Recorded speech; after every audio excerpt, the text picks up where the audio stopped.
You're muted. You're pulling your.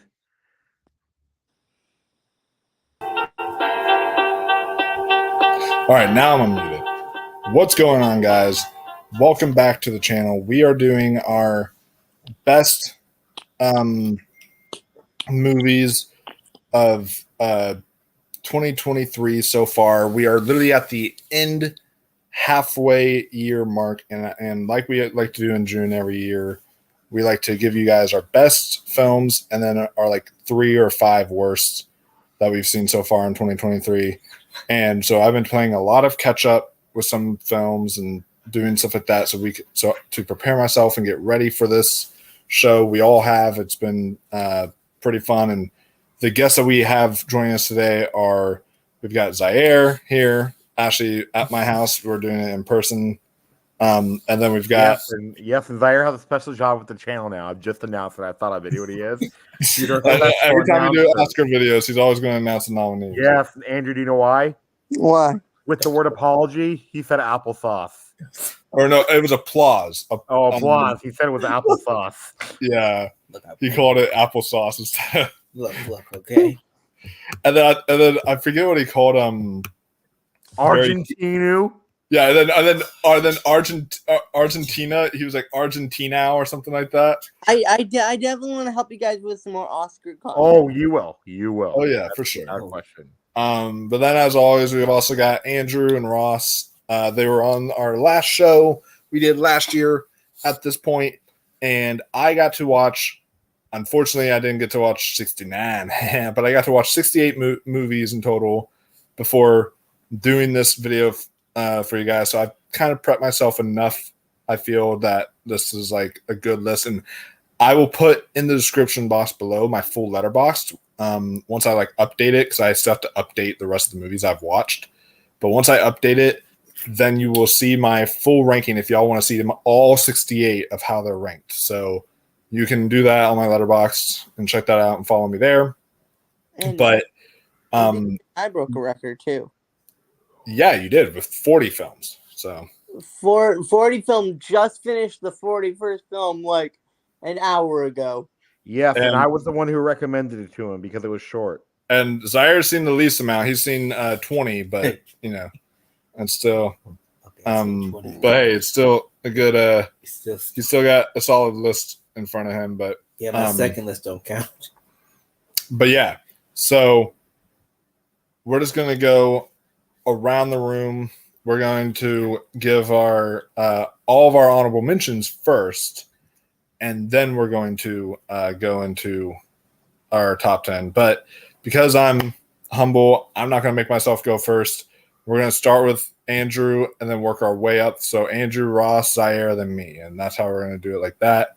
So I will start off with Andrew. Just list off all your honorable mentions that you have. That you really want to mention.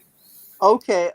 So in number, I have 5 honorable mentions, 11 through 15, because these movies were really, really special to me, and I'm very, very heartbroken they could not be on the list. And warning, I may go off camera for a second, just double check my letterbox. Number 11 is Air. I felt like this was a really well-acted movie, a really interesting movie about the creation of the Air Jordan shoe. I just felt like from beginning to end, it was full of great performances, great talent, just being their best. At number 12, it's Are You There, God? It's Me, Margaret. Michael recommended this movie to me, and as I was watching this movie, I'm like, this is just a joyful coming of age movie. It really is, and it tackles some really deep subjects like religion and stuff like that. And I just loved the homey feel of this movie. It just felt so sweet, and like you just want to cuddle up with this movie. You know, it is that good. hold on, I'm double check my letterbox. I remember, and number 13 is a very shocking movie that Michael is going to be shocked did not even make my top 10. Rye Lane. Wow, that did get pushed out. Yes. A really visually pleasing, really creatively done romantic comedy. I love all the different artistic, like, directorial moments in this movie, and all of the different moments there were like there's a moment that they're asking somebody about their past, and this person is literally on the stage, and the person watching is in the audience, and as I was watching that, I was like, wow, I actually like this. I actually like how they did this. Wow, that was really, really, really well done. Number 14 is Creed 3. This is my first time watching a Creed and or Rocky movie. And I love how they make it so compelling that you could literally walk in to this movie for the first time and feel everything. You feel the friendship, you feel the betrayal, you feel the confliction, you feel the violence, you feel the anger, you feel the. I love the tension that was building up between the two leads in this movie. I just loved it from start to finish. And number 15 is this little movie called Shotgun Wedding, that it came out on, I believe it was like Hulu. And I had so much fun with this movie. I was laughing. I was just having a blast watching it. It's predictable, but you are going to have so much fun watching this movie from start to finish. It is a blast. Could not recommend it more, everybody. Watch this movie. It is a really special little flick. Yeah. Awesome. And top 10 list could go on. And my honorable mentions could go on for like 30 minutes. So I'm going to stop there, since those were the only movies that I felt like, okay, I have to talk about. All the other ones felt good, but those 5 felt like I wish those 5 could be on here. Yeah. Nice. Yeah, that's a great list of honorable mentions. And just because they're not on the list, guys, doesn't mean anything, because like all of our honorable mentions we still love a lot. So like we're still recommending them to you guys. That's why they're honorable mentions. Oh yes. Oh yes. Heck anything out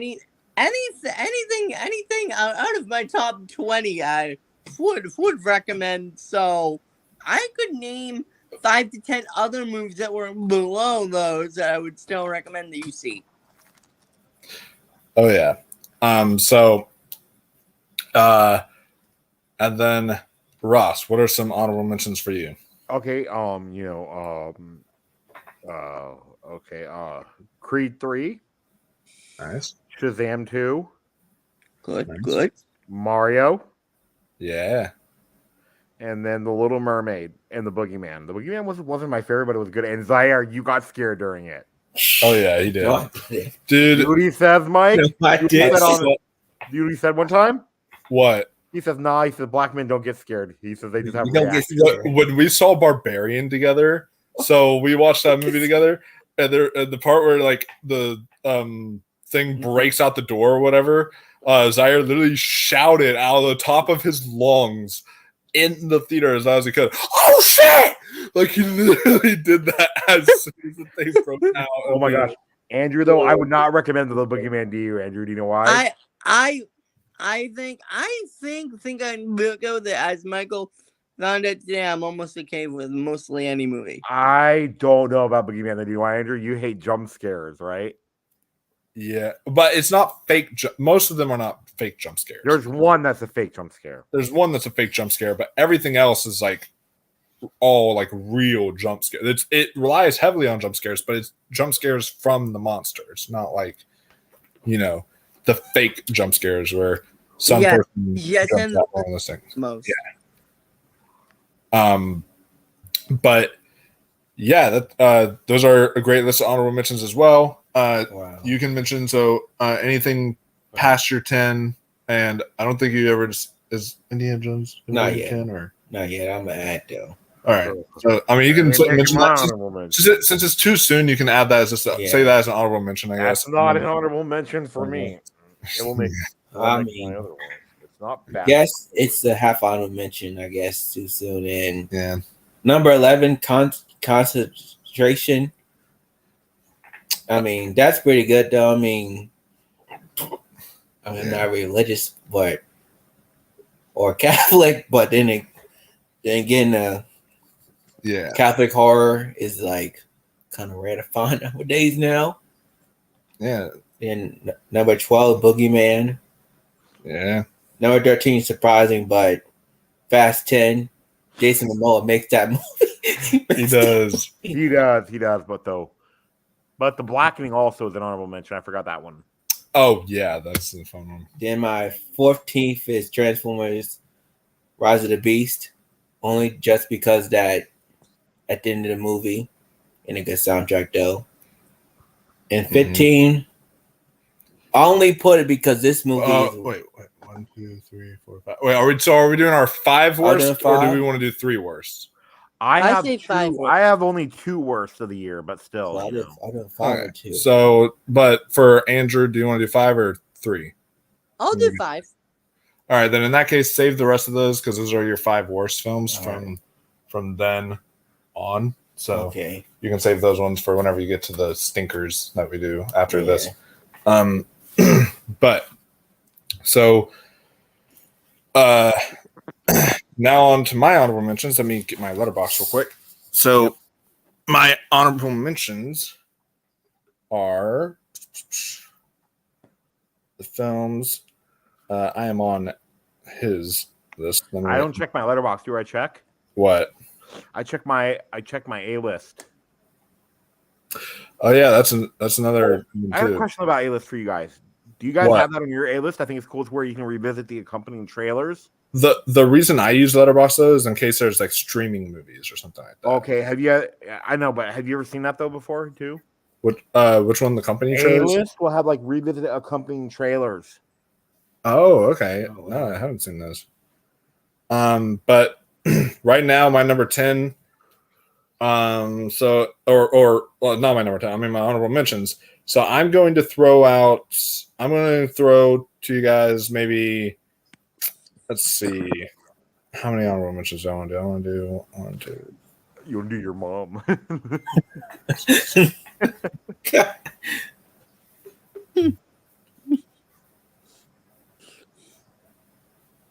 All right, so I'm going to give you guys 10 honorable mentions.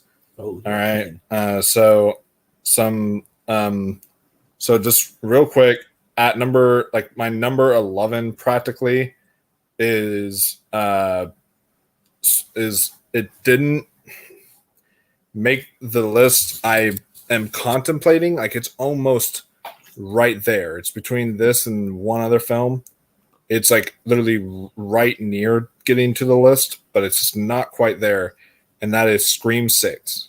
It's still though to me maybe the second best Scream movie ever. I love this movie so much. It was just fantastic. And if you ask me again tomorrow, it might be my number 10 slot. But right now, the film that I have in my 10th slot is in my 10th slot. But I absolutely just love it. Then my number 12 is, I would say, a documentary I watched. For that, I was watching to catch up. And what a fantastic documentary called Still, a Michael J. Fox movie. I gotta see that still.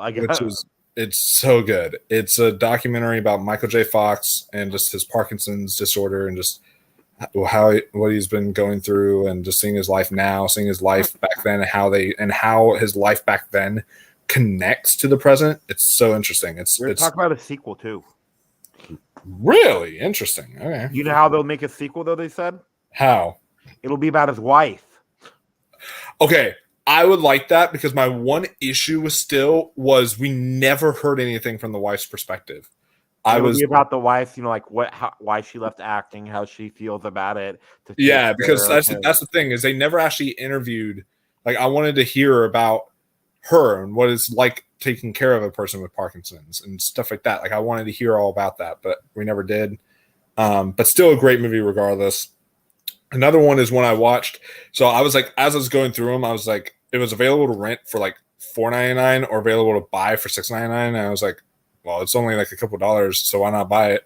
And I just watched it, and it was a film called You Can Live Forever. This is a sort of a lesbian romance movie about these teenage girls who are growing up in a Jehovah's Witness society, and so they're very strict on those kind of laws, and it's very just heartbreaking to see the story play out. That sounds good. I would watch that. Yeah, it is really good. And another one that's really good, close to making my list, is BlackBerry. This film was great about the creation of the BlackBerry phone with the golden god himself, Glenn Howerton, and then Jay Baruchel in an Oscar-worthy performance here. He just transforms and is excellent in this film. And then we've got I love Jay Baruchel. Oh yeah, he's one of his first movies actually won Best Picture too. One of his, oh yeah, you're good, man. One of his first movies won Best Picture. Really? Which one? $1 Million Baby. Oh yeah, I forgot he was in that. Do you know which one he plays? Which one? Do you remember the mentally disabled boxer? Yeah. Yep. And then do you know who plays the guy that beats him up? Who? Anthony Mackie. Oh wow, yeah. Yeah, I do remember it. I do remember that. But that, yeah, so that would be an honorable mention.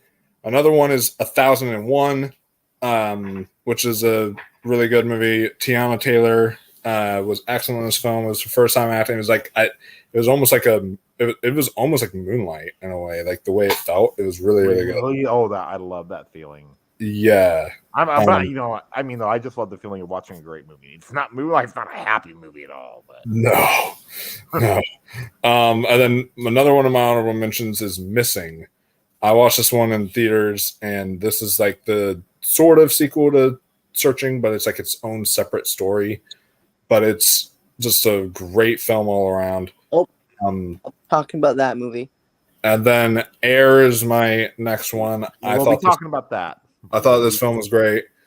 Creed 3 I have up there as an honorable mention. And then the other one I want to mention is Guy Ritchie's The Covenant.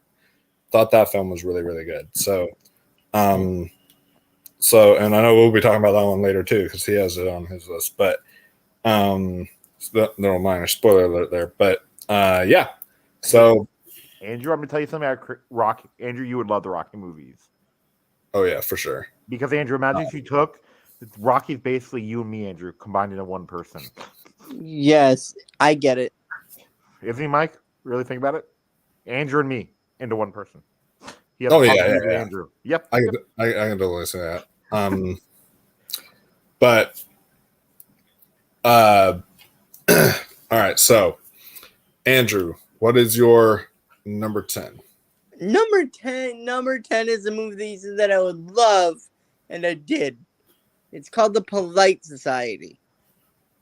This movie, I just love how it was done. Like for some reason, it was done in a very warm yet stylish way. Like I love how it was.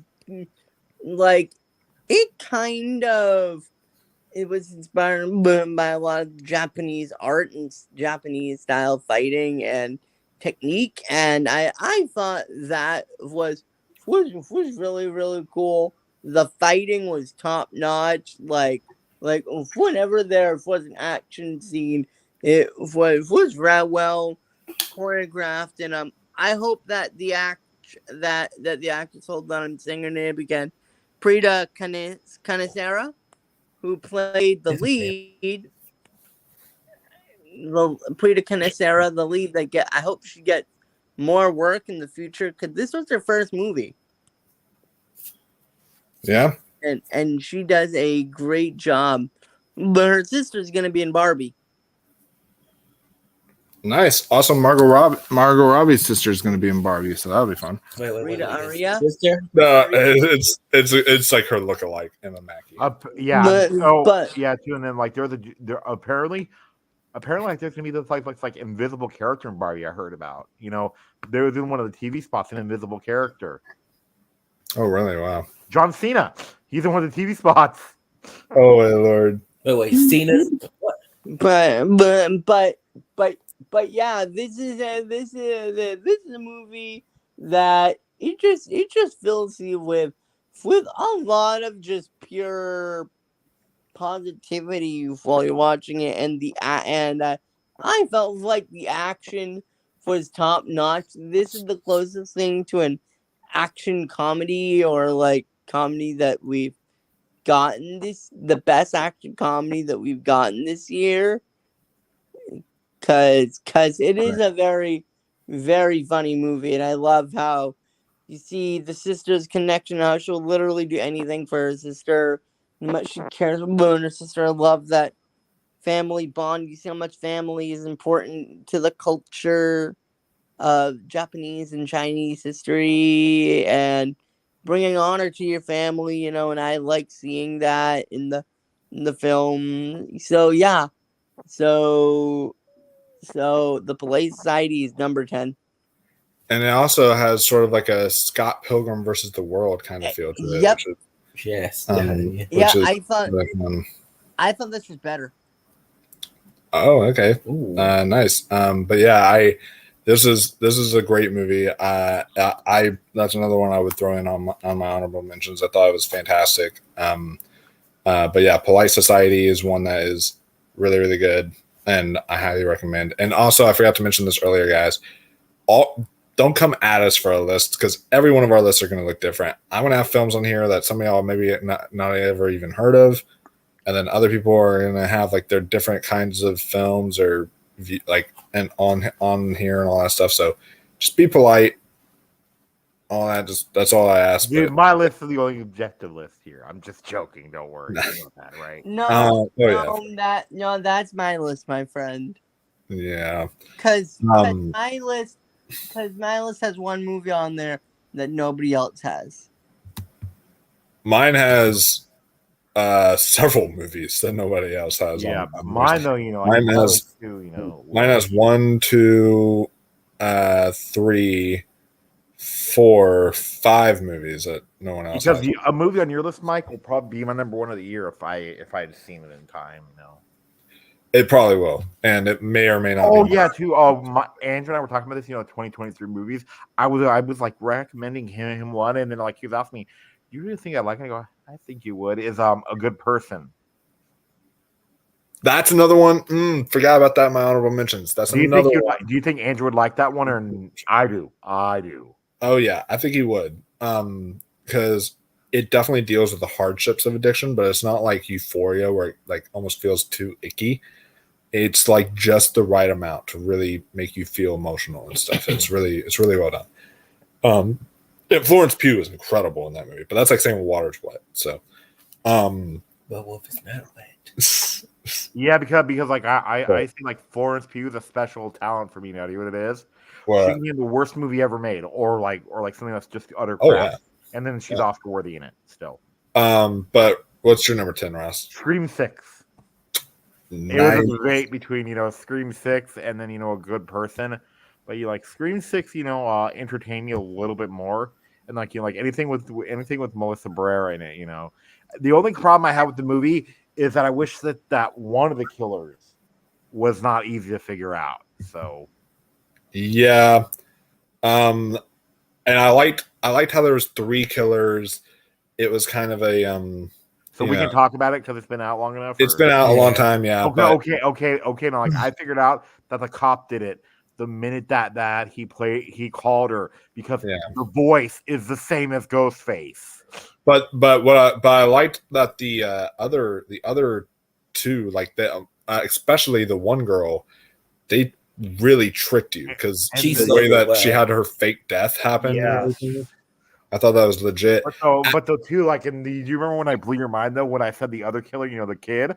Yeah, That's the kid from Avatar, The Way of Water. yeah, I remember that. Yeah, the only reason it's not in my 10, and like I said, I love it. It's my second favorite Scream movie of all time. That's high praise because it's my favorite horror franchise. This film is incredible, but the only reason it's not in my top 10 is because I do have a slight nitpick with it, and that nitpick is that I'm kind of, for a slasher movie, literally no one dies.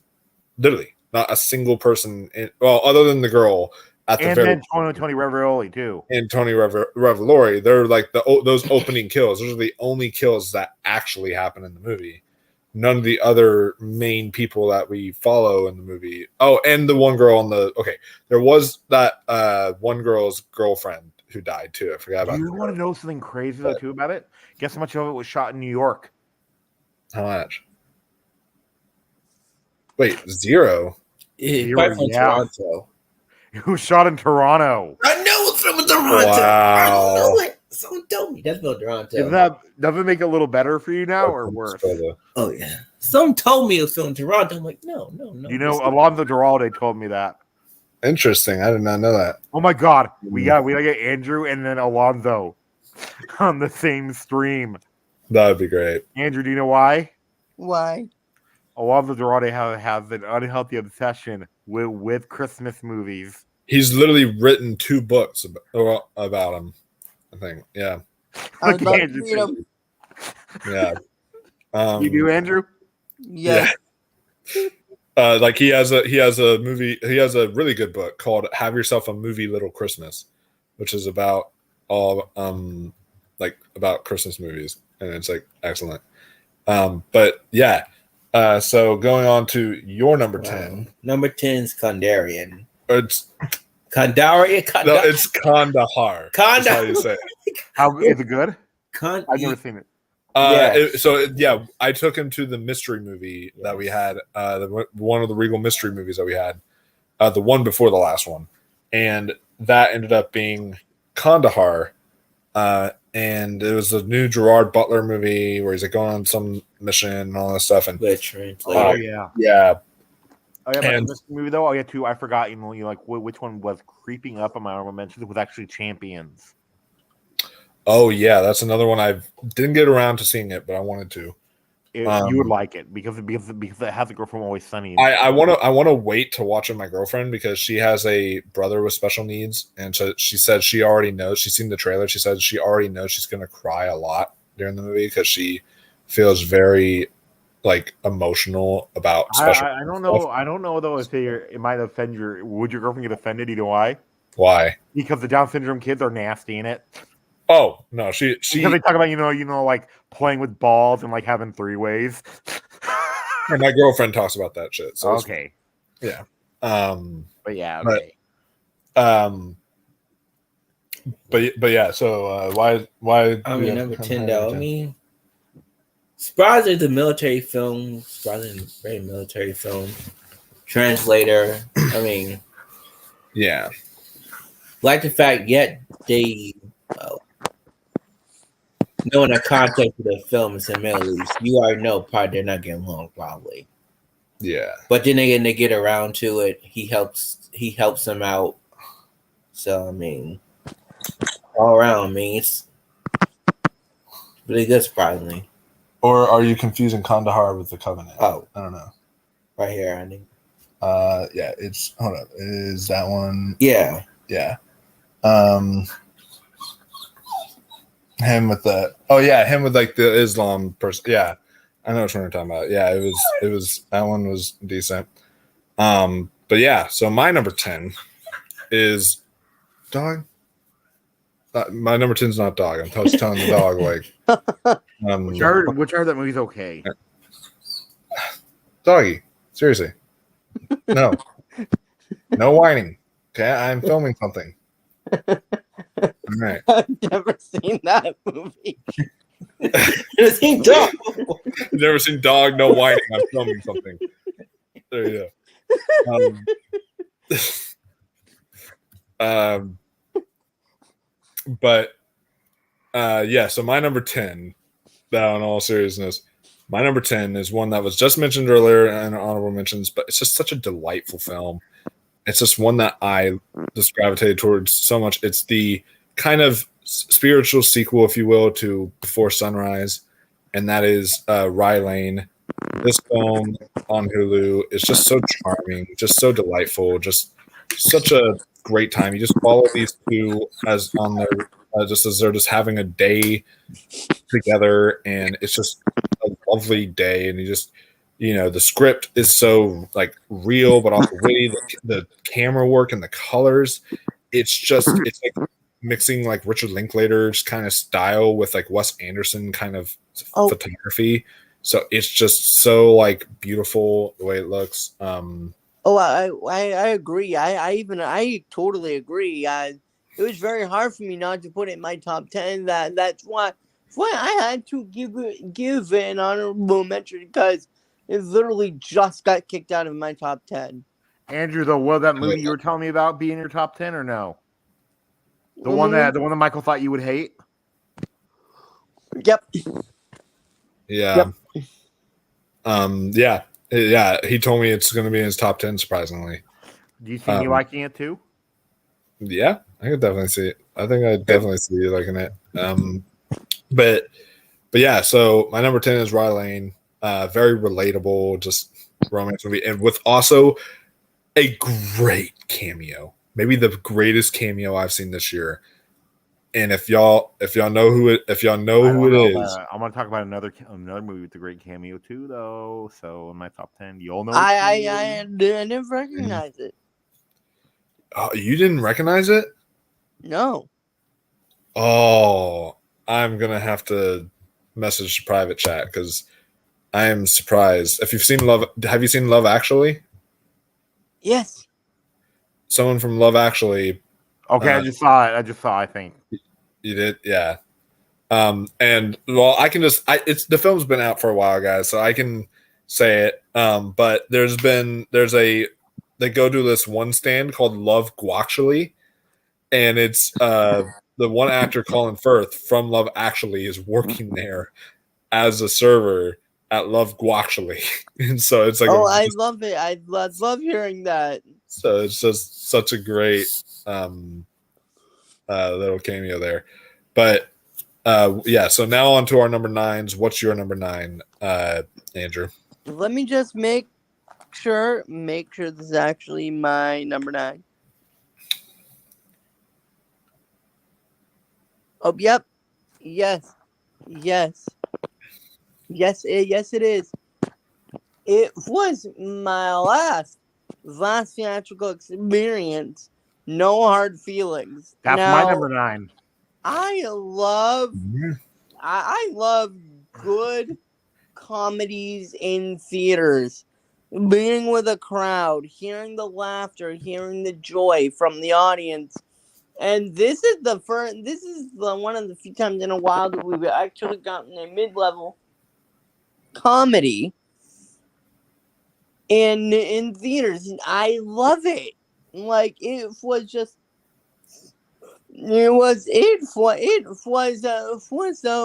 so good. And if you know what the most ironic thing about that title is, what?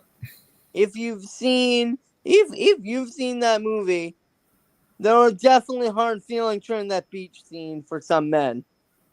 Oh yeah, for sure. There's definitely some. This movie handles the romance so much better than a movie like Licorice Pizza, because what they do is they make the person 19 years old. They make him of legal age, so that makes it a lot better. The only problem with the movie is they have the scene where the guy finds out what has been going on, so he doesn't tell, but he doesn't tell them. So they think that he doesn't know, but he knows that they don't know. That they don't know that he doesn't know. I don't like that cliche. And that is the only thing that I felt that from that, and I'm like, seriously, they're doing this, okay. But everything else, I loved. I thought it was hilarious. Jennifer Lawrence, please do more comedy. She's a hilarious woman.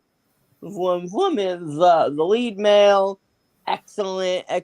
Matthew Broderick, always a pleasure to see you on screen. So No Hard Feelings is number 9. Awesome. Yeah, that was a great one. I was just great to see Jennifer Lawrence doing comedy now, and just seeing the R-rated kind of genre go back to its form. So, but yeah, Ross, what's your number 9? My number 9 is No Hard Feelings too. I loved it. You know, like it was great. And then like I actually got a little choked up during the restaurant scene. Just hold this right. Okay. Oh, Yeah. great! That's a great scene where he's playing the song "Man Eater" on the piano. Yeah. Oh, good. Did you see Zaire? Not yet. No. Oh my gosh, you would love Zaire. Strongly Because like recommended. there's this funny joke in Zaire about a male nanny. A male. A male nanny, yeah, like he knocks on the door and then she says, "Hello, Mr. Sex Offender, and your name is." Oh my God. Yeah, but Mike, did you get choked up in that scene a little bit? Yeah, I did. Oh yeah, too. And let me tell you guys something though about it too. Like, okay, like in our group, this movie actually like caused an argument because like our friend was prejudging it before he saw it by saying, "Oh, it seems problematic," but then he watches it and then he says, "It's not." He said, Yeah. because the kid's 19 and she's 32. Yeah. But yeah, so this movie's actually really funny. You like Matthew Broderick looks different. So what's your number 9, bro? Number 9 is Knock at the Cabin. Oh yeah. And What on my list of movies to see? Well, I like it so far, but the only gripe I have about it is, well, it's been long enough. I can say this now. The wrong person died. Yeah. I would have killed the other dude. I'm sorry. I'm sorry. And I checked the book ending out. I like the book ending more than the movie. You know what I thought would have made the movie better for me too, though? I did like it though, but do you know what it was? What? It is now like if you never found out if it was real or not. That would have been scarier to me if you found out, like maybe they were all crazy like we thought, Maybe they were all crazy. Yeah. That would definitely, I think that, it just was, for me, it was kind of a little bit of a lesser M. Night Shyamalan film, but I still really had a good time with it. So, oh my gosh, his new movie sounds cool. My number 9. Did you hear about it, Mike? So what? Did you hear about his new movie? Which one? It's gonna be a claustrophobic psychological thriller set during a concert. Ooh. That'll be. Here's like what?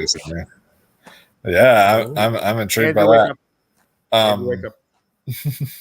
No, do what he said we could do, but we said we're not going to do it. What? And anytime that he starts to fall asleep, we play Scuttlebutt. I'm like, no. Disney's gonna be really. Disney's gonna come to rain the hammer down. Oh yeah, but no, my number 9 is a film I watched for this to catch up on it. And again, like I just made it in this order, literally just a few minutes before we started, so this could switch because the more I think about this film, the more I like it. So it could go up for me as I think about it, but it's still in my top 10, and it is called Sanctuary. This is a film that stars Margaret Qualley and Christopher Abbott, and this is maybe definitely the best 2 performances I have seen in 2023 thus far. There are no better performances this year than these 2. These 2 knock it out of the park in this film. Is it on streaming? It's available on like VOD. It eventually will be on Hulu. So, yeah, too. I've been meaning to tell you this for weeks, so I haven't seen it yet. But if you go on Prime, guess what's on Prime now? what? Carmen. Oh, really? The new Yes. one? Oh, look, I'm pretty sure it's on Prime. Okay. That'd be great. Yeah, I've been wanting to check that one out. But Sanctuary, what it's about is it's this guy. He is like super duper rich, and I'm going to be as vague as possible because whenever you find out some of the stuff that happens in this movie, it's just kind of insane. But this guy has a ton of money, and he's trying to do a play. And as he is as he is making this play, and as he's doing this play, he invites Margaret Qualley's character to kind of be the stand-in to help him like audition and stuff like that for his part. And it's a one location movie. It was like made during COVID. It's really in this one room, pretty much the entire movie. And she starts going off script, and he's like, "What are you doing?" And then things start to escalate from there. And it's very, very interesting. And and what it deals with, talking about like class, upper class, lower class, all this different stuff there. It's very, very well done. And to me, honestly, as I'm talking about it now, it may even bump up higher by the time I like just do my list again. It could definitely bump up higher because I love this film so much. But definitely, Sanctuary is one you have to watch as soon as you I'm can. excited to watch it. Yeah, because like, oh yeah, too. It's a different Carmen. I thought it was the new one. I want to see the new one so bad. But yeah, Sanctuary is also just one of the best erotic thrillers I've seen in a while because we haven't had a good erotic thriller in a long time. So it's really, really good. And I do love myself a good COVID thriller, you know. Oh yeah, and this one, Like there was one from I think it was either 2 or 3 years ago. Is that it got bad reviews, but it shouldn't have. Was Malcolm and Marie? yeah, that was really good, and that was another like one location movie as well, and it was done really well. So Andrew, what's your number 8? Number 8 was this movie called Chevalier, which is about the French violinist in the 1800s, in the times of like Mozart and Bach and like all those people, but he's black. Yeah. In the 1800s. And if you thought racism is bad now, back then it was even worse. Back then it was like they would admit behind closed doors that he is like amazing, but it'll be like, but we still can't support you, you know. And how they deal with racism in this movie is so good, and it's just so gripping to watch. And they deal with women, and they deal with women being treated as, you know, like lower class, like when Chevalier wants this woman to sing in his opera, he has to go ask permission from the husband, but from the husband to, and that's insane. And the music is great. I loved it. I watched this movie today, and I feel terrible for putting it at number 8 because it deals with so many great things. So many great elements go in to this movie that I cannot even believe that it's so low. Any other year, this would have been top 5. But this year, for some reason, I've seen some amazing movies. But this movie's on Hulu. Could not recommend it more. Yeah, that's a really good one. And what's even crazier to me is the fact that people like Beethoven and Bach and people like that stole from this guy. This guy was the first one to make the kind of music that you listen to with Mozart and like Bach and all that. And then they're the ones that ended up taking it. From Well, they always steal music because, like, I'm gonna play you a little sample, real quick, okay? uh, Pull it up. well, are you talking about the Scream music? No, a different one. Okay. Well, let's see. Okay. Okay, and I want you to guess what song this is stolen. They stole this song from. Okay, real quick. Let's see. Let me.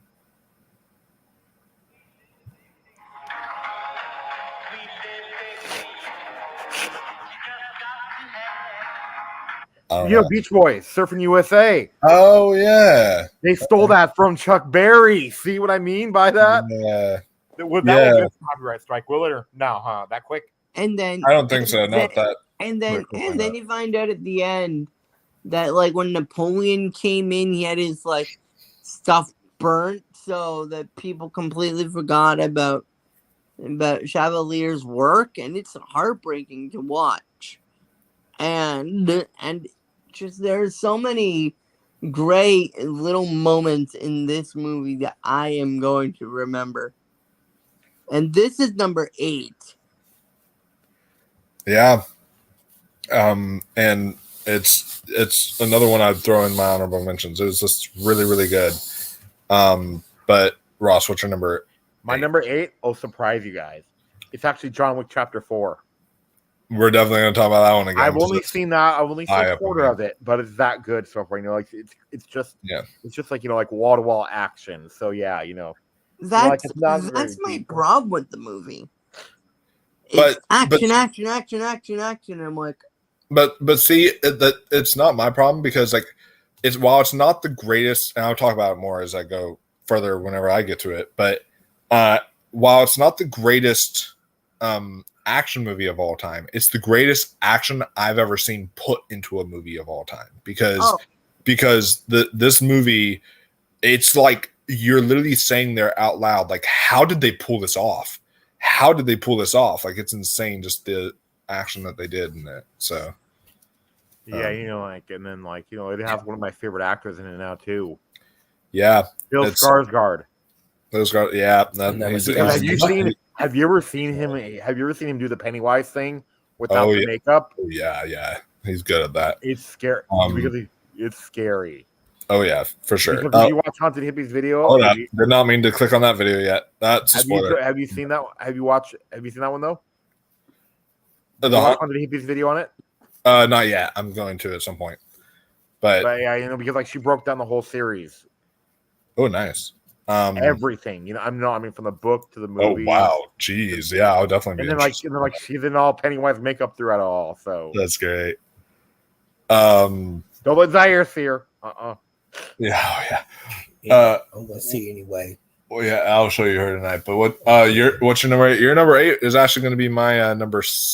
Well, I'll get to it whenever I get to it. But Well, my yeah, number you know 8 is Theater Kids. Theater Camp. Theater Kids. I have to see that. I want to see it. I now. really want to see that movie. Well, I mean, it's a mockumentary, Yeah, which I mean, I haven't seen a good one since Borat. I mean, yeah. and that's like, can't really go in details about it because Because the film's technically not out yet. yeah, So so I really can't go in detail about it. yeah, I'm gonna say it's really good though. yeah. And that's coming as someone who's not into musical theater. So there you go. But yeah, for me, my number 8 is a film that, and I'm surprised it was this low now because I loved this film, and it's still, again, it's in my top 10. I still love it, and that is a film called Beau is Afraid. This is Ari Aster's movie, starring Joaquin Phoenix, and I really want to see this. Wait, what was This is- your number 8? this is number 8 for me. Yes. Wow, we will talk about that later. For me. I Oh, really want to see this movie now. And the more I think about it, the more I might put it up higher. But and I want to get this straight. Number 7, while it's higher, up, I think Sanctuary and Beau is Afraid are better movies, like better made movies than what my number 7 is. Number 7 is not necessarily the greatest made movie, but I just enjoyed it on such an immensely like enjoyable level. But Beau is Afraid, yeah, it's just so well done, especially the first 45 minutes are just pure chaos. It's a little too long, I feel. I feel like they could have trimmed at least a little bit of it, but it's overall though, this film, just Joaquin Phoenix's performance is outstanding. He's my favorite actor for a reason. I think that everyone here is great. I think the how they handle mental illness, anxiety, stuff like that. I think that's all really well done here. I'm gonna tell you guys something though about it. It's a little hinting though, but you would ask what I said while we're watching it though. What? We're like this. We want to see Nathan Lane play a serial killer in a movie now. I would totally be down for that. That's not a spoiler, right? No, because I mean, as I'm watching it, I think that he's kind of involved in it, and It's because like Andrew, this will be a side of Nathan Lane that you've never seen him playing a weirdo, and not your typical, like Nathan Lane weirdo. Yeah, like a creepy weirdo. But it's a very, very good movie, and I highly. Movies that actually gets mental illness accurate about the anxiety thing, about like how your anxiety can give you anxiety. Exactly, and just like, and it's almost like nightmare fuel watching it because you are on edge as you're watching it, and you yourself are getting anxiety with the character. It's just very, very well done. So, and then the argument that movie started though. The what? With Ari on the stream. Oh yeah. How he said that guy was Michael Gandolfini. That was funny. Yeah. But yeah. What now on to our number 7s? What is your number 7, Andrew? My number 7 is the one movie that you never thought would be even near my top 10, Infinity Pool. Now, This is probably the most messed up movie, one of the most messed up movies that I have ever seen, but I loved it. I love what they dealt with in this movie. I love how it's creepy, but it's that level of creepy that you're like, I want to keep watching. I want to see where this goes. I want to see what happens. I was a little bit confused at parts, but overall, this was a great movie. And if Margot Robbie ever quits being Harley Quinn, get Mia Goth as Harley Quinn. Yes, sir. Yes. Oh, that's another thing. So either Mia Goth would be great, or when I was watching Sanctuary, that's one thing that y'all need to look out for whenever y'all watch it. Margaret Qualley has such a she bitch chaotic performance in the movie that like I was like, oh my god, I'm just imagining her with Harley Quinn makeup on right now. Matt Reeves, Anya Taylor-Joy. There is one scene with Mia Goth. Oh that I knew that she would be Harley Quinn. Yeah. The scene where she's shooting at the bus and she's going, James! Oh my god, stop. I immediately was like, this is something Harley Quinn would do. This is insane.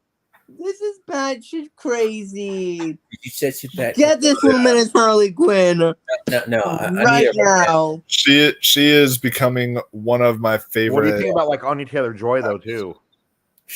Anya Taylor-Joy is Depends. great, but I haven't seen her get to that level of crazy. About Anya Taylor-Joy though. Ashton's daughter, right?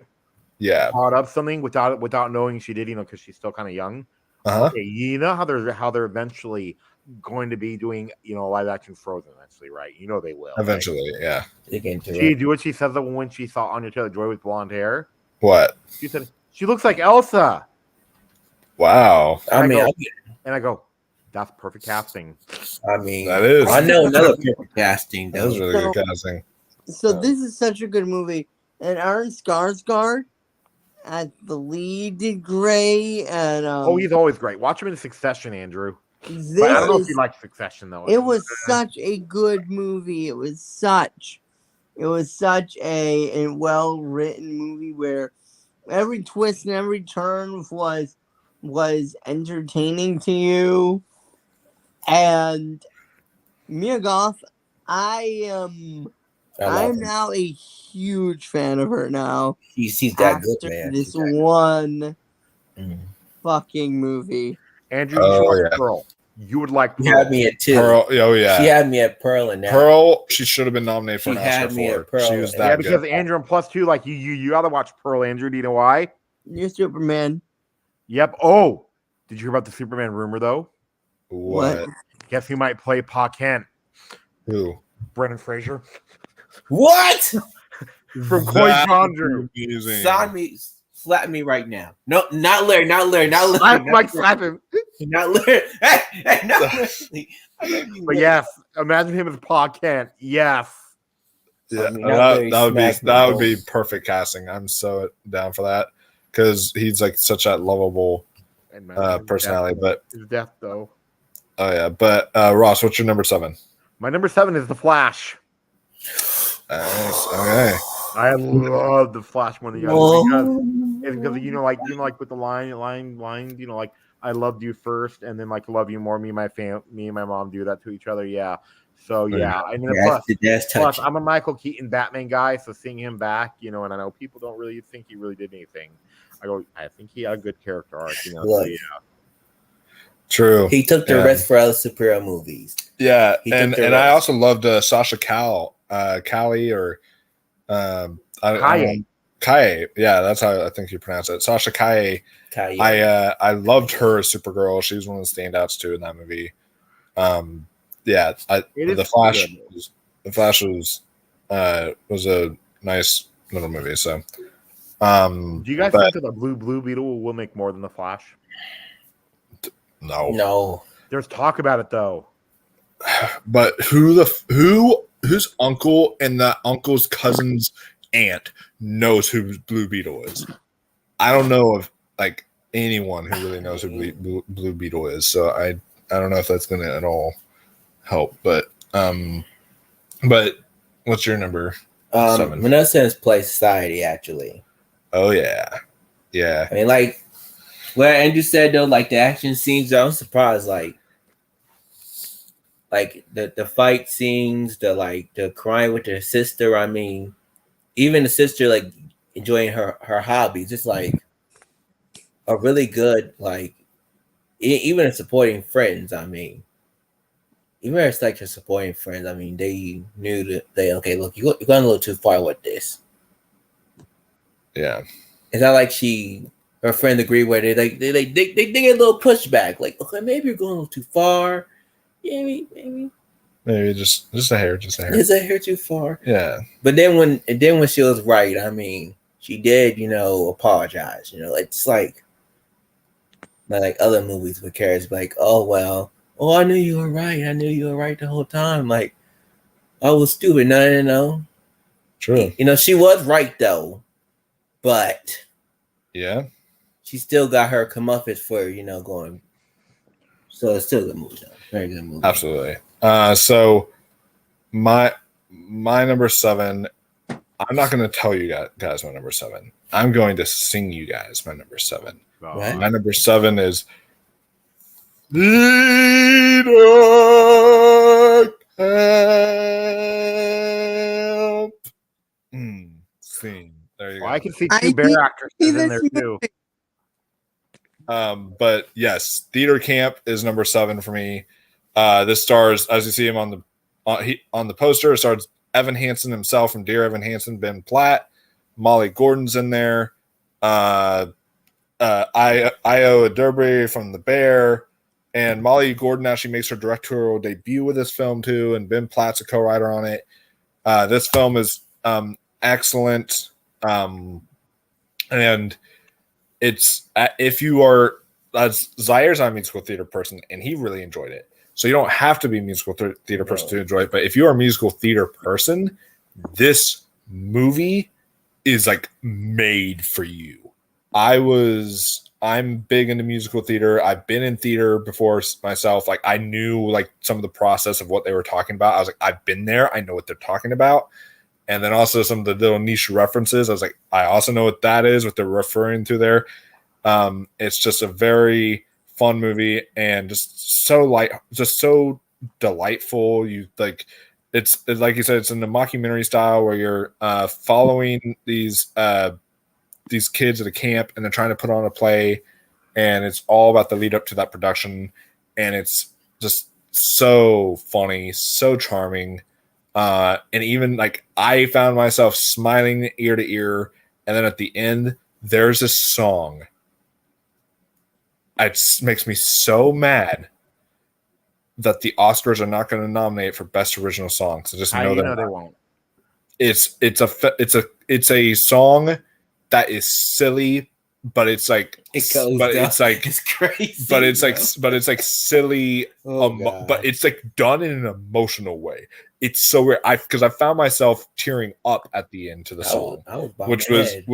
very interesting. I was like, wow, okay, they made this silly, goofy ass song into something that's actually like interesting here. Hey, could get nominated. The talking about nominating Peaches. For, Yeah, that's true. That's as silly as it gets. Oh yeah, too. And I saw this in the Yes. trailer. I saw this actor from like the Mighty Ducks TV show, and I wonder how big of a part he has. This kid. Oh yeah. Jerry seen him, yeah. He's in there a good amount. He's really good in the film. And all the kids. So you've heard him sing, right? Yeah, yeah, Did Isn't he Mike- amazing? He is. You know what he sings though in the Mighty Ducks show though? What? I dreamed a dream. Oh wow. But yeah, but I want to The- see this so bad now. And It looks like my friend. speaking of I Dream the Dream, there is Les Mis references for you, Andrew. Oh So- yeah, and I'll be seeing Les I'm- Mis too next year at a play. Oh, I cannot. Oh yeah, too. And speaking of theater though, I saw 6. Yeah. And And they can never make a movie out of it. you said you enjoyed Yeah, it. but they a lot. can never make a movie out of it. Why? It's because like it's all like like one location, right? Yeah. And it's the women, all 6 queens singing about their lives, and then like it's more like a concert.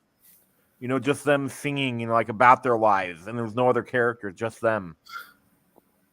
Wow. But yeah, so that's my number 7 is Theater Camp. That film will release on July 14th in cinemas. So go check it out as soon as it hits theaters, guys. Y'all will not be disappointed. So, what is your number 6 now, Andrew? my number 6 is this movie called Flaming Hot. It's based off the Flaming Hot Cheetos. Okay. And Yeah. it sounds like the most ridiculous thing ever, but the lead is a guy named Jesse Garcia. He plays Richard Martinez, and he is the one character this year I wanted to hug him the entire movie. He just seems so lovable and just this is why you love this movie, because this guy is just so passionate, and you feel the love for the Latino community and the love for the community. Yeah. So when he succeeds, you feel happy about it. And the lead there is a black guy named Clarence, and played by Denise Haysbert. Oh, he's a great actor. Yeah. I'm pretty sure he's the Allstate guy. Yeah. He is. Because he I know sounded the guy from Heat. just like me. It's so good. Yeah, that's him. He was good in it. Like this movie, just from start to finish. If you have not seen it, watch it tomorrow. You will not regret it. Absolutely not. You would not regret it at all. But Wait, you've That's- seen it? no, I haven't seen it yet, but from what I've heard about people talking about it, and all my friends are telling me like I need And to then listen. like like Aston's husband, who you're gonna meet, right? He makes a joke about what he says. What? He says that every single Mexican person is gonna go watch it. He said because like us Mexicans, we love our hot Cheetos. He said Oh, that's funny. because he's Mexican himself. Yeah. So Ross, what's your number 6? My number 6 will surprise you guys, and it's actually Okay. Dungeons and Dragons: Honor Among Thieves. Yep. That's a great film. Yep. Oh yeah, too. And plus, like, I was looking for this movie ever since Comic Con of last year. Do you know why? Why? And Ashton, right? She actually stole something from Comic Con from it. She stole Really? stuff from it. What? I find out. I'll let you guys know. But yeah, I love this movie so much. It's so good. You know, it makes me happy. You know, and then like honest truth, summed up perfectly when they said and diabetes with the dragon. Oh yes, yes. But That's yeah, it. you know, this movie is like, and then like this is the movie when I was talking about though, like when I talked about you know, like it having the best cameos of the year. The best cameo of the year. You remember which one? Yeah, Bradley Cooper. Yes, Bradley Cooper. Yes. Yeah, that was definitely a great. Wait, where's Bradley Cooper? He remember the little like halfling that that one girl was in love with. Yes. Oh, that was Bradley Cooper. Yeah, that was Bradley Cooper. As a little cameo Yes. that popped up. It was really fun. Yeah, but you know, like I love, and then like you know what they said though. You watched Futurama, right, Mike? Greatest adult animated show of Yes, all time. sir. Yeah. Because you know when they're talking about the movie, you know, like when they show, you know, like how they have the characters' names, and then they go, you know, like with Michelle Rodriguez, what they say? What? Snoo. That's my Isn't that amazing? That is. my snooze. It's a good way to die, though. That is. But yeah, that's a good number 6. Now I know this number 6 is not going to make Andrew happy. But you can name your number 6. Evil Dead Rise. I know. Look. I mean, I like the Evil Dead franchise. I mean, this one, I mean, it's. I hope to make a sequel to it, at least to know. I want to continue the story of. It's been long enough to see the character. I guess she's a guitar technician. I was gonna call her a roadie, but Yeah. I mean, I like that part of a character though. I mean, I wish she was doing punk, but it was more metal. But you know, whatever. True. But it's a good start. If they're gonna continue this without Ash. There it is. There's the one she stole from me at Comic Con. She stole. Oh wow, the Dungeons and Dragons one. Okay. But yeah, you know, this movie I did like, you know, and plus, did you know there's a trans person in it? Really? Oh yeah. I know what you're talking about. One of the kids. Yeah. Yep, the one that looks like Malfoy. Yeah. Draco. For me, the film, I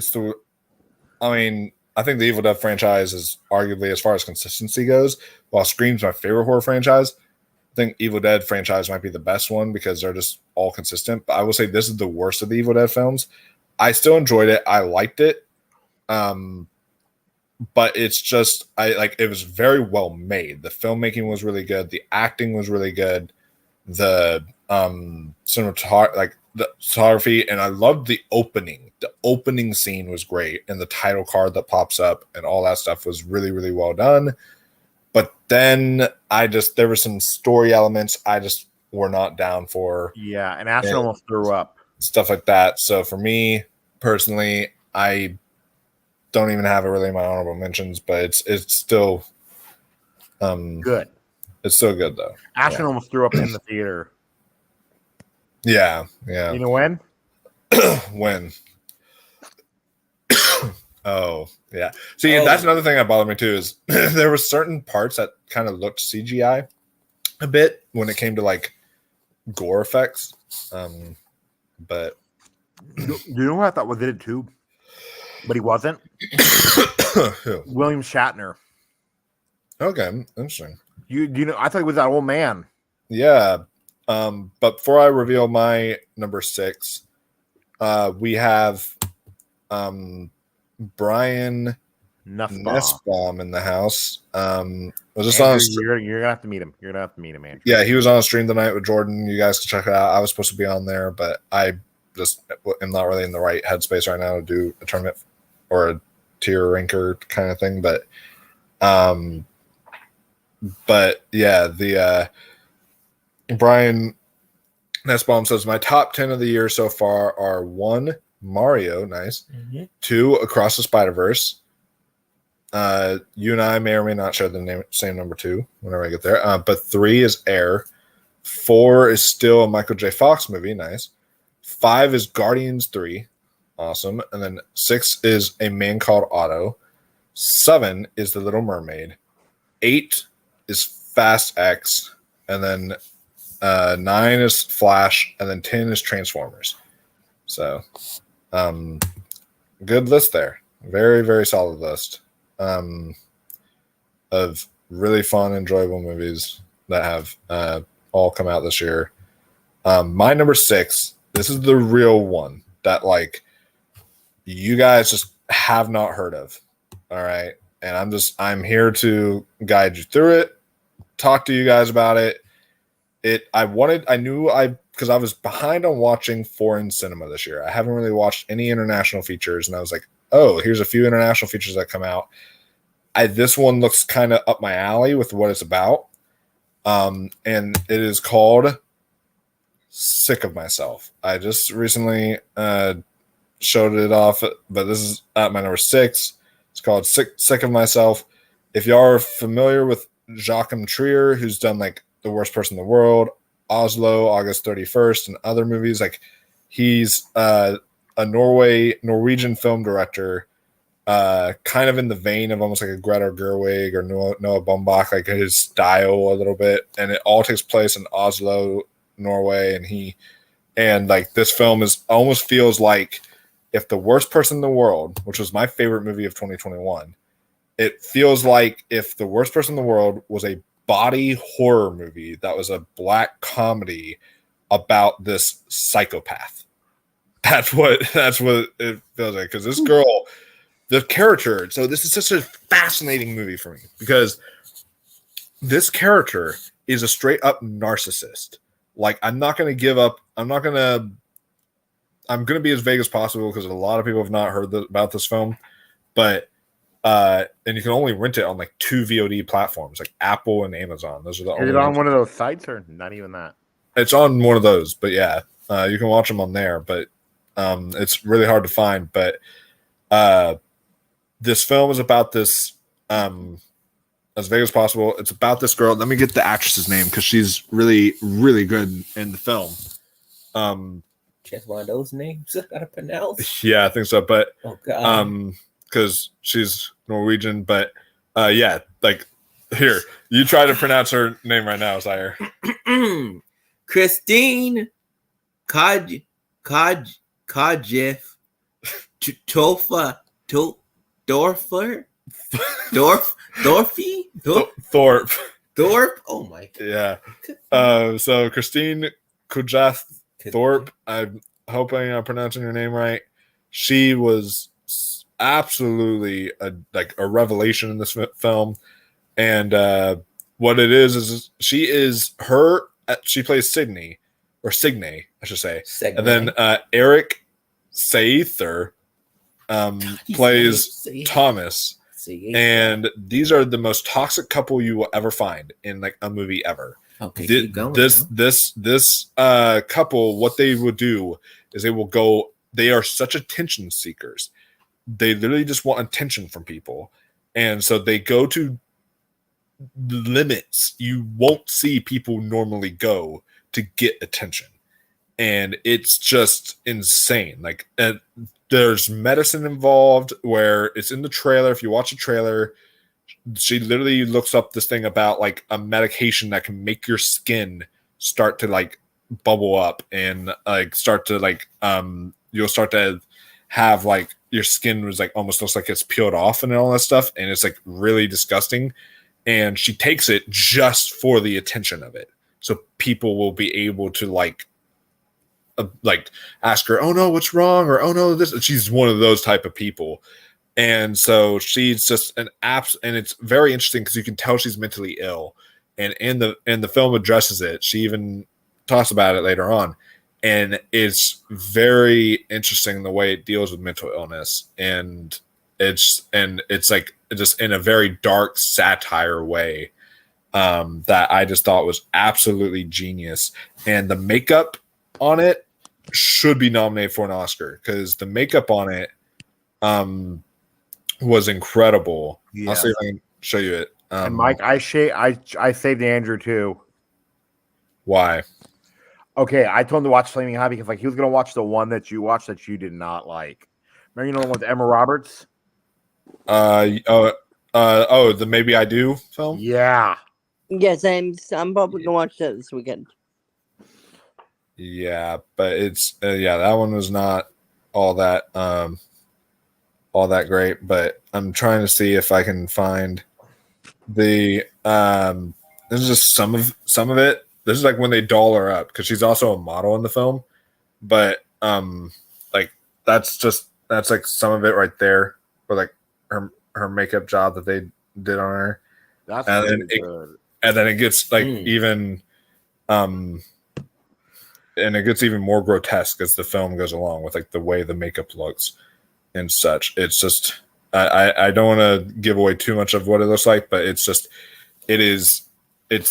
a wild movie, insane. This goes to places I just did not expect, and I loved it. And this film, to me, that's why it's my number 6. This film is just excellent. It might even creep up into my top 5 when I think of it more. Like this film is just very, very good. So I highly recommend Sick of Myself if that's something you feel like you can that's something you can stomach. I definitely recommend it. So what is your number? We are now in our top 5, guys. The top 5 best movies of the year so far. So what's your number 5, Andrew? My number 5 is what Ross's number 6 was. It is Dungeons and Dragons: Honor Amongst Thieves. I love the combination of humor, adventure, action, music, and I love all the characters. And after seeing John Wick, I loved getting this medieval action story that had a lot. Really good story, and I love the medieval time period, so I love every chance I can to see all of that stuff. So yeah, and I have such a crush on Sophia Lillis now. Oh yeah, little young Rachel McAdams lookalike. Another one, another clone. Did I say who? Wait, who did I say? Rachel McAdams.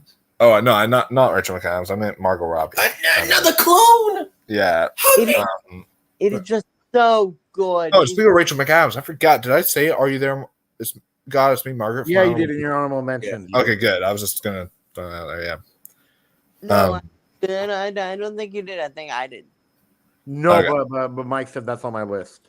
Yeah. It's in my honorable mentions list. Yeah, so I definitely want to So throw Mike, that. how was where's Winnie the Pooh, Blood and Honey? We'll talk about that in another whenever we get to another section of this video. Okay, so it's not good, right? Yeah. It is, and when we get to that section, you'll find out that I did a service for this channel, and I deserve a medal of honor. Oh, but you know what? Though? Yeah. I remember that Austin really liked it, didn't he? He did, yeah. I love D&D. I strongly recommend it. It's one of the most fun theater experiences that I've had of watching a movie. It is so good from start to finish. Yes. Absolutely, yeah. No, absolutely. So Ross, what is your number 6? My number 6 is I thought we were on 5. Or 5, I meant. Oh, My bad. My number 5 is and I haven't seen that many movies this year that I really like. My number 5 is actually Murder Mystery 2. You know, I was looking through it. You know, it's not bad. It's not bad. Don't worry, it will not be there. It will not be. Oh no, I know. Well, but I was just like entertained mainly by Mark Strong. So you know, I watched for the first time actually recently, right before she left for Florida. I watched with my girlfriend the first Murder Mystery because it was on Netflix, and we never watched it. And honestly, it's not bad. No, it's a movie that like it's not really a good comedy per se, but it's a really good murder mystery. That's what I was trying to explain to people, and I say I'm not laughing at the comedy, but I'm actually intrigued by the mystery of it all. And plus, I mean, why you should see part 2 though? Why? Part 2 has Mark Strong. Yeah, I love Mark Strong as an actor. And this will make you happy. Look what Ashton got me for my birthday, Andrew. Look at this shirt. Oh, God, I love it. Do you want it? I love it. Yes. you have to watch Dungeons and Dragons at some point. Oh, Zaire. Yeah. There's a fat dragon that rolls. Fat dragon. What? Wait a Which is a real dragon in the game, by the way. And look, show Zaire. I'm gonna show Zaire. Zaire. Kind of dragon. Zaire. This is how it moves. Look, Zaire. It literally just rolls like. Oh my god. And then it looks like, and it actually has wings. It Yeah. wings. Oh my god. It can fly. It can kind of It fly. can kind of fly. It's more like It can hovering. It's more like hovering. Oh my But because it's so fat, it can't lift its own weight. So I was watching it with my friend the other day, and he made the most hilarious joke. Him and I both, we were like bouncing off of each other. But in the scene with the fat dragon, when he's lifting down that rock and all the people are like heading towards the dragon's mouth, he was like, me at 3 a.m. opening my fridge door, and he's like, the shredded cheese point of view going into my mouth and stuff like that. And I was like, oh yes, that's great. But Oh yeah, too, Zaire. This is what it looks like. Oh my. yeah, except maybe even fatter when it came to Let's like see, look. the Okay, actual yeah. still of the movie. Like it was a big boy. Yeah, right there. See Ew. look how round the It rolls. belly is. It Yeah. hovers and what? It literally rolls like that. Yeah. I need to see more of the. I like, but Murder Mystery 2. I was disappointed with it. Like I thought it was decent, but it's nowhere near my top 10. Yeah.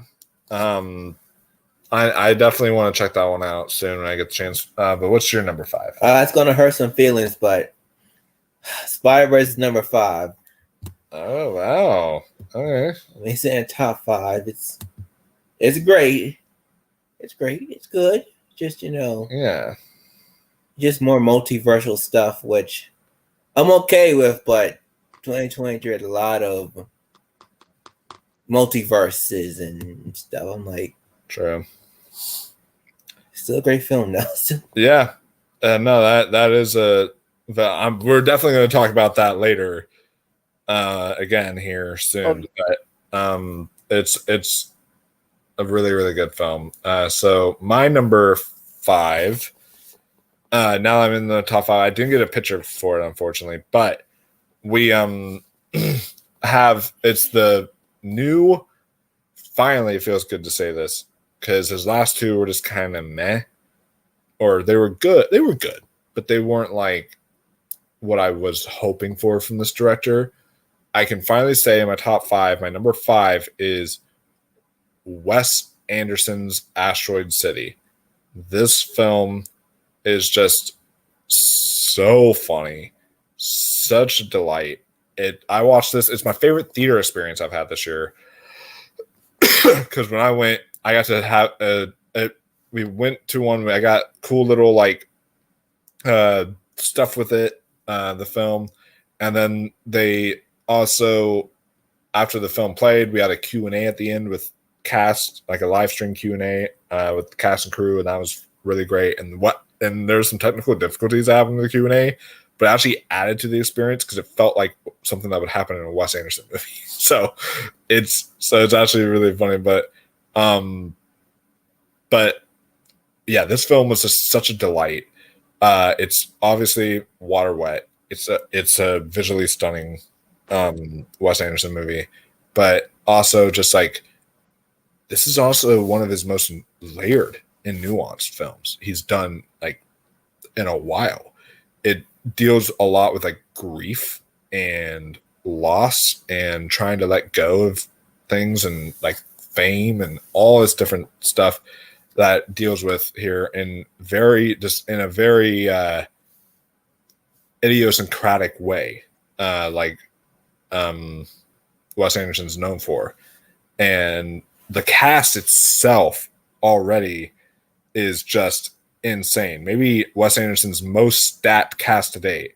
Just listen to this cast, people. You've got Jason Schwartzman, Scarlett Johansson, Tom Hanks, Jeffrey Wright, Bryan Cranston, Edward Norton, Jake Ryan, Grace Edwards, Maya Hawke, Rupert Friend, Hope Davis, Steve Park, Liev Schreiber, Sophia Lillis. There's your Sophia Lillis again.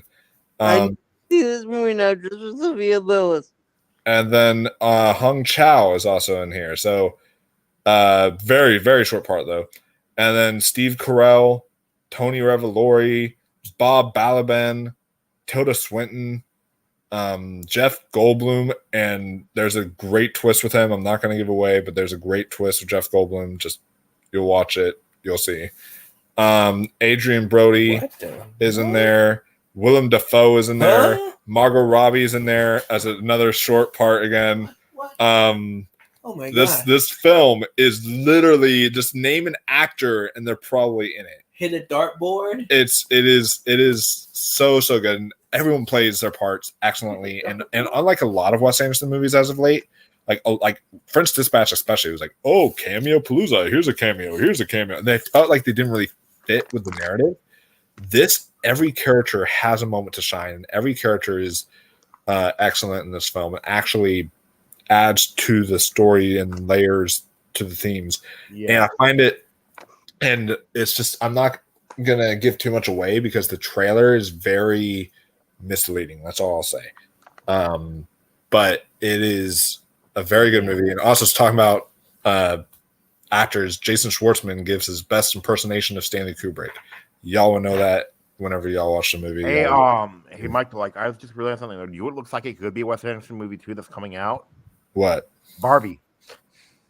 Yeah, that does look a little bit Wes Anderson-y, especially like the whole, you know, like the production design. I mean, oh yeah, just for sure. Colors. But right now, this film, up until probably I see Barbie, this film is my favorite production design I've seen this year. It's absolutely excellent. So, Asteroid City, go check it out. But if you're not into Wes Anderson, though, you are not going to like this movie at all. Well, Andrew, you're going to like Wes Anderson. Do you know why? Yeah. Do you like weird, quirky stuff, Andrew, that makes you feel good inside? He's off the wall. He's off the wall. Yeah. Like, you know, like the Royal Tenenbaums is a good one to start with, I think, too. Absolutely. You know what Jordan thinks about, though, with Royal Tenenbaums? I think the perfect one to start off with, though, is Fantastic Mr. Fox. That's, I think, the best one to start off with. Yeah, but do you know why? Do you know which one Jordan thought about Royal Tenenbaums? What? Didn't like it, didn't hate it. Oh, okay. That's saying something. Positive for him. Yeah, he said that he kind of wants to watch Asteroid City. I said He kind of wants to watch what? He kind of wants to watch Asteroid City. Yeah. I mean, it might nab a few Oscar noms because it's really picking up steam lately. People are really watching it and they're really enjoying it. We'll have to see. It definitely deserves some in my book.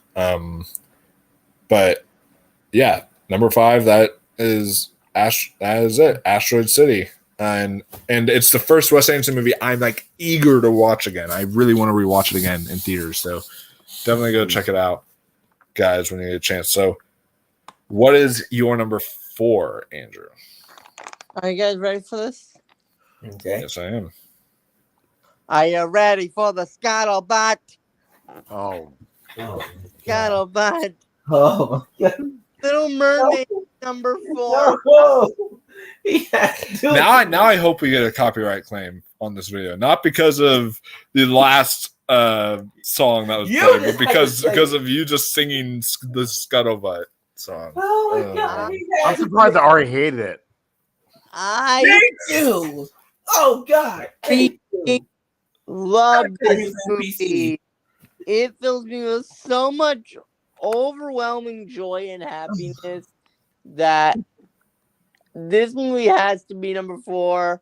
I watched it like 3 times in 2 weeks. It was so good that I still cannot get over how perfect best remake that they've done yet. My dad, though, oh my God, Mike, you would like you. And my dad have the same kind of humor, Mike. You know why?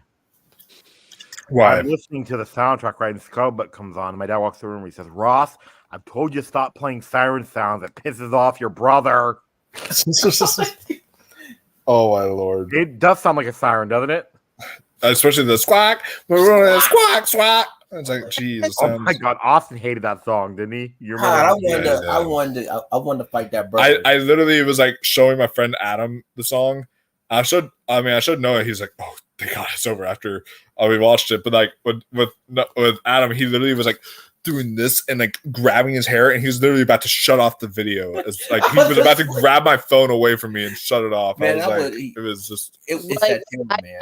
Love this movie. Halle Bailey is perfect. Yes. The moment that she does that part of your world reprise note on the rock with the wave is going to be an iconic Disney live action moment. Just like in the original, Melissa McCarthy does a great job. I love the Eric and Ariel relationship. The worst part was Javier Bardem. It looked like that he was sleeping halfway through. Yeah, I agree. Through some of his lines, but I love this movie. This is a guilty pleasure movie that I will always say deserved $1 million because I loved it that much. All right, so Oh my gosh! Oh yeah, too. Like, you know when the first time my dad told me to stop playing annoying noises? what? I had a video on, right, and then he came by, and I won't say the person's name, okay? But he heard this. Hello, everyone. Oh no. You know who that is, right? Mario? GR. No, you listen again. Wow! GR. Oh, yep. I know who you're talking about. Yeah. Yeah. God. But yeah, that movie, the more I think about it, the more I know I get. We're definitely going to mention it again because once we get to another section of this video, he's not. I like it. Did you, Mike, but- still? Or? No. The more I think about it, the more I just think it's okay. No. I think it's just It's okay. It's better than the original, though. No. Vanessa. No way. It's not Oh. better than the original. The original is like Well, hold on. We gotta Way fight, man. We gotta fight way now. better. We gotta I fight know, now. right? Next I'm one. joking. I'm joking. Okay. Well, you don't joke about that, okay? You don't joke about that. You don't do that to me, man. Yeah, but you gotta do it. Melissa McCarthy was not annoying. No? No, she was the best part. for Vanessa me. was the best. Imagine because her husband wasn't there. Halle Bailey did not be a part of this movie to be upstaged by Melissa McCarthy. No, Vanessa was Yeah. the best part. Vanessa's the best part. and then Founder was wasted. But Ross, what's your number 4? My number 4 will surprise you. It's actually Air. Ooh, nice. Ooh. That's a good point. I didn't I see love that. Air. Okay, how you were saying that Asteroid City has the best speech of the year. I didn't see I that. don't know about that, because I haven't seen it though. When I see Air, though. when I said like the speech in Air is the best one. Yeah. That is. Yeah, like but still, like, and then like Matt Damon was really good, and then like people are talking about how good Ben Affleck was. You know who I thought was better though? Who? Jason Bateman. Yeah, he was very, very good. And then the dad from Boogeyman is actually in it too. Yeah, and he was great. I've memed him already because he was just so funny in that movie. Yeah, like I watched it on Amazon, but still, Air was real. And I was surprised he got a Hollywood Critics Association. I haven't seen the nominations. I've just been so mad. I haven't been paying, since the whole stupid Oscar thing that we'll talk about in our Oscar video. Yeah. Isn't that pretty stupid? Or Yeah, it is. but still, this movie's really good, and I think it could get some Oscar nominations. Like it could win Best Supporting Actress though. Yeah, because Viola She was Davis good, but she wasn't. But it's been a good. weak year. It has. Zaire, did you see it? No, but I want to. Though. Yeah. It's good, should Zaire. Often. Oh yeah, too. Like they make a joke Zaire though about Nike. Do it. Chris Tucker. Do what he says. He says like, man. He says all these white people, like they care about Nike. Black people, we don't run. The only time that we're running is not like from the cops because they think we stole something because we run in. Wow, how did I get past? How did I get past?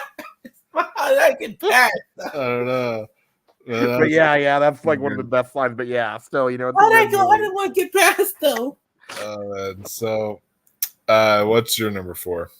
The Covenant by Guy Ritchie. I haven't seen it yet. I want Yeah. to though. You think I like it, Mike? Or Oh yeah, I think you'd really like it a lot. Yeah, him and I watched it on Memorial Day. And tell him what you thought about I it. mean, well, liked it a lot though. I mean, it's also I put above Kandahar because I mean, honestly, this one was step above better with the whole military story. A step above, way better. Yeah. And yeah, the performances were excellent, and it's got one of my favorite scores of the year as far as musical who did scores. the score though? Who did the score? Let me look that up again. Jake Gyllenhaal. My favorite score of the year, by the way, in case y'all are wondering, is How to Blow Up a Pipeline. Oh wait, I got a question though for you guys. Which is okay, in my honorable mentions. Do you I don't know guys if I think mentioned do you guys think that like retread scores should be eligible for the Oscars? Because I'm starting to think no. Like reusing scores in movies. Yeah, yeah. like Indiana Jones. No. No. If it's remix, yes. Change remix, yes, but not like. But let's see here. The score was from Chris Binstead. He's done other, like he did The Gentleman and Wrath of Man and stuff like that. So he's more well known for, and Operation Fortune. So he's more well known for working with Guy Ritchie. The guy. And then also I forgot to mention, my favorite score of the year is from this movie. I think I forgot to mention it in my honorable mentions, but way high up in my honorable mentions was How to Blow Up a Pipeline. That was like number 12. Number like maybe like number 14, something like that. I forgot, but I forgot to mention it. That film is excellent. It's so intense. How to Blow Up a Pipeline is great. So, but my number 4 now. These switch more than any other films on this list. It'll go back and forth between my number 4 and my number 3. They would just keep on going back and forth over and over again. But for me right now, my number 4, for the sake of this video, and this could change. If y'all see my letterbox, I'll probably switch them again over and over again. But as of now, John Wick Chapter 4, ironically enough, is my number 4. This movie is an action masterpiece. Just the way the action is done in this film just blew me away. It is like Across the Spider-Verse, which we're going to mention it here, of action movies, in the sense of when I was watching Across the Spider-Verse, I said to myself, how did they pull this off? How did they do this? And I'm watching John Wick Chapter 4, and I'm wondering that this is a fantastic, just balls to the wall, kind of just insane. It still to this day blows my mind. It is truly an epic, a definition of an epic. And the cinematography, it's got my favorite cinematography of the year. The film is just so good. I definitely like John Wick 4 is like I said earlier, it's not the greatest action movie of all time, but it's got the greatest action I've ever seen put to a movie of all time. And it ramps up one by one. Like you watch the first action scene, you're like, oh, how can you top this? There's no way you can top this. That's okay, then they're not going to top it. And then the next action scene actually ends up topping it. And then you're like, oh, well, okay, they can't top this action scene. But then the next action scene ends up topping that one. You're like, how are they doing this? It blew me away. And the only issues, but again, this is like a 5 out of 5 movie for me. This movie's fantastic. But the only issues I'd have with it is that like there's at least some form of believability with the first 3. This film, like, I get John Wick is supposed to be the Baba Yaga, but there are times when John Wick should have straight up died in this movie. Already, like, way The earlier, stairs scene. way earlier on. The stairs scene, the scene at the nightclub where he freaking hits like a brick thing and then he falls down onto the brick floor. And then in the scene where he jumps from like a tall building and then hits the top of the van and then rolls off the van and then somehow gets back up and starts running again. I'm like, bro, you should be dead. Like, your body has been through so much in just this like 3 hours. Like, you should be dead. And he wasn't, but that's like my only like kind of somewhat gripe with it. But it was great. And Donnie Yen, I want a spin-off film on Donnie Yen. Like, if this is a perfect closure for John Wick. This is the perfect ending for this story. Don't continue the John Wick movies. Just give me spin-off films and do like spin-off of Donnie Yen. Give me the spin-off of Halle Berry's character from John Wick 3. Like, you can have John Wick in them for like flashbacks and stuff, but just give me those kind of films. I want to see that. So John Wick Chapter 4 is number 4 for me right now, but it could easily bump to my number 3 very, very easily. So doesn't any of you guys know that? But yeah, there you go. And then Andrew, what's your number 3? Number 3 is Missing. Yes. Like, this is a movie that, as I was watching it, this is the scariest movie of the year. Like, because how realistic it is. And how, like, as you're watching this movie, I felt like I've wanted to stop watching it to calm down, but I just couldn't. Like, all of the webs and all the connections and all of the this and all of that, it's like, and all the conspiracies, it just literally had the edge of my seat for the entire movie. And the ending you don't see coming, and I love it. Yeah. So for some reason, I just love this movie. I still haven't seen it. I haven't seen the first one either, so. Yeah, that movie is excellent. It's really, really good. But my number 3 is. Wait, or is it my turn? Or yeah. I'm You got to go with me, Zaire, and then you. Yeah, I forgot.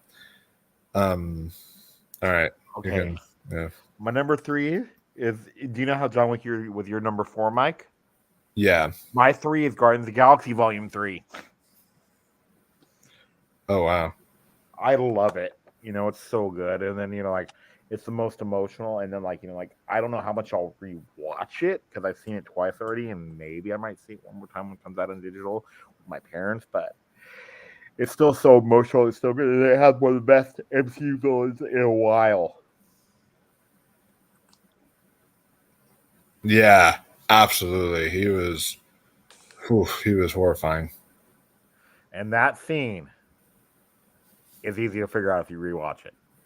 Yeah. That's all I'll say. That's all I'll say. Right? Well, do you think it was too? Oh yeah, for sure. No, was it easy or hard, do you think? The scene, it wasn't too hard to figure out. Not really. Not for me. No, but Zaire, did you like it?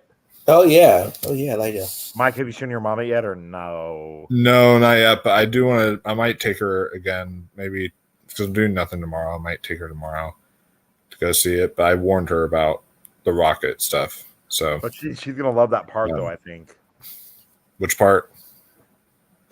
Oh yeah, absolutely. She's gonna love that. She's gonna hate him as a villain. Andrew, I know you have Mantis higher up, huh? Oh yeah. Well, Mantis, I know he's going to talk about the film very soon, but and also actually he's going to be mentioned because it's his number 3 as well. Yeah, very much. I mean, Fed carries Mantis and Rocket, but it had illusionary scare to go on. I mean, yeah, the links he will go to just to get it right. I'm like, And I read the comics. I'm like, oh my god, like he literally is straight from the comics almost. Like there's some missing key parts, but literally straight from the comics. Only thing they were missing is Scarlet Witch and Quicksilver. Yeah. Because he's involved with them too, but like Hallucinary, man. I mean, damn was what You know who I thought that he was playing? Do you know who I was getting confused with though too? Another guy in the MCU.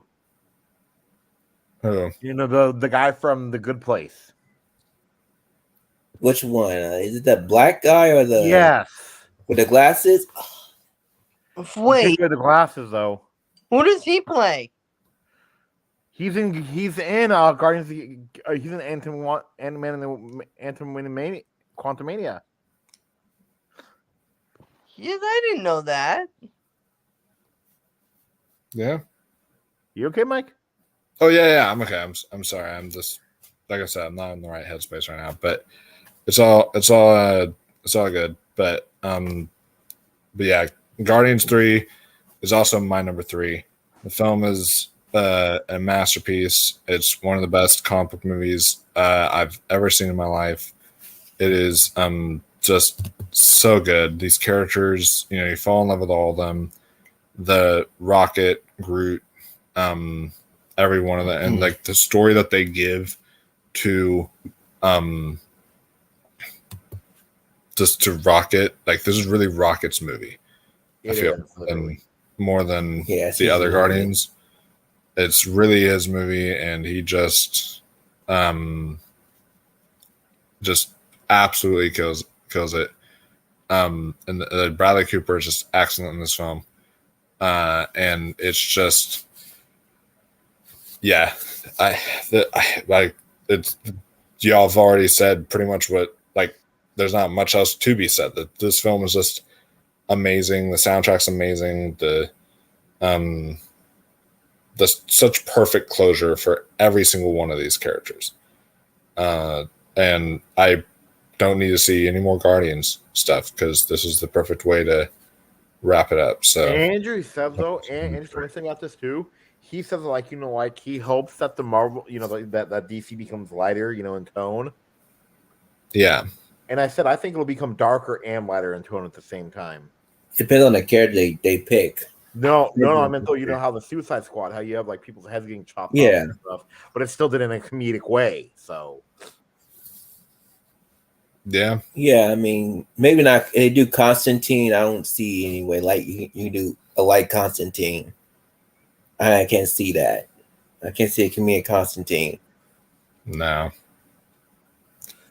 I couldn't see that either. So, that's my number 3. Now on down to our number 2. So, and I think we're just gonna keep on continuing the same trend we've been doing with Guardians. Number 1 though we won't. Yeah.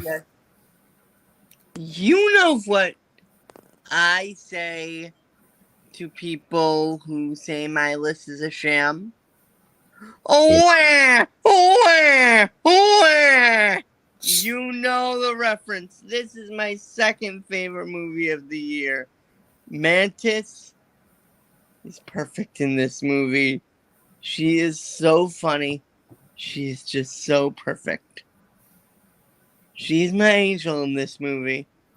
Drax is so funny in this movie.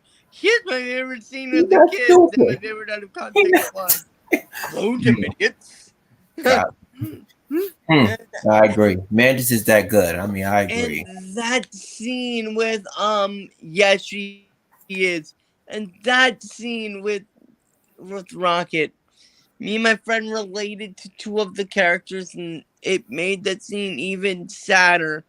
This movie hits me in every single way whatsoever. Yeah. It's just it's a phenomenal one. Ross, what's your number 2? My number 2 is actually Spider-Man Across the Spider-Verse. Yes. If you would ask me yesterday, this would have been number 1.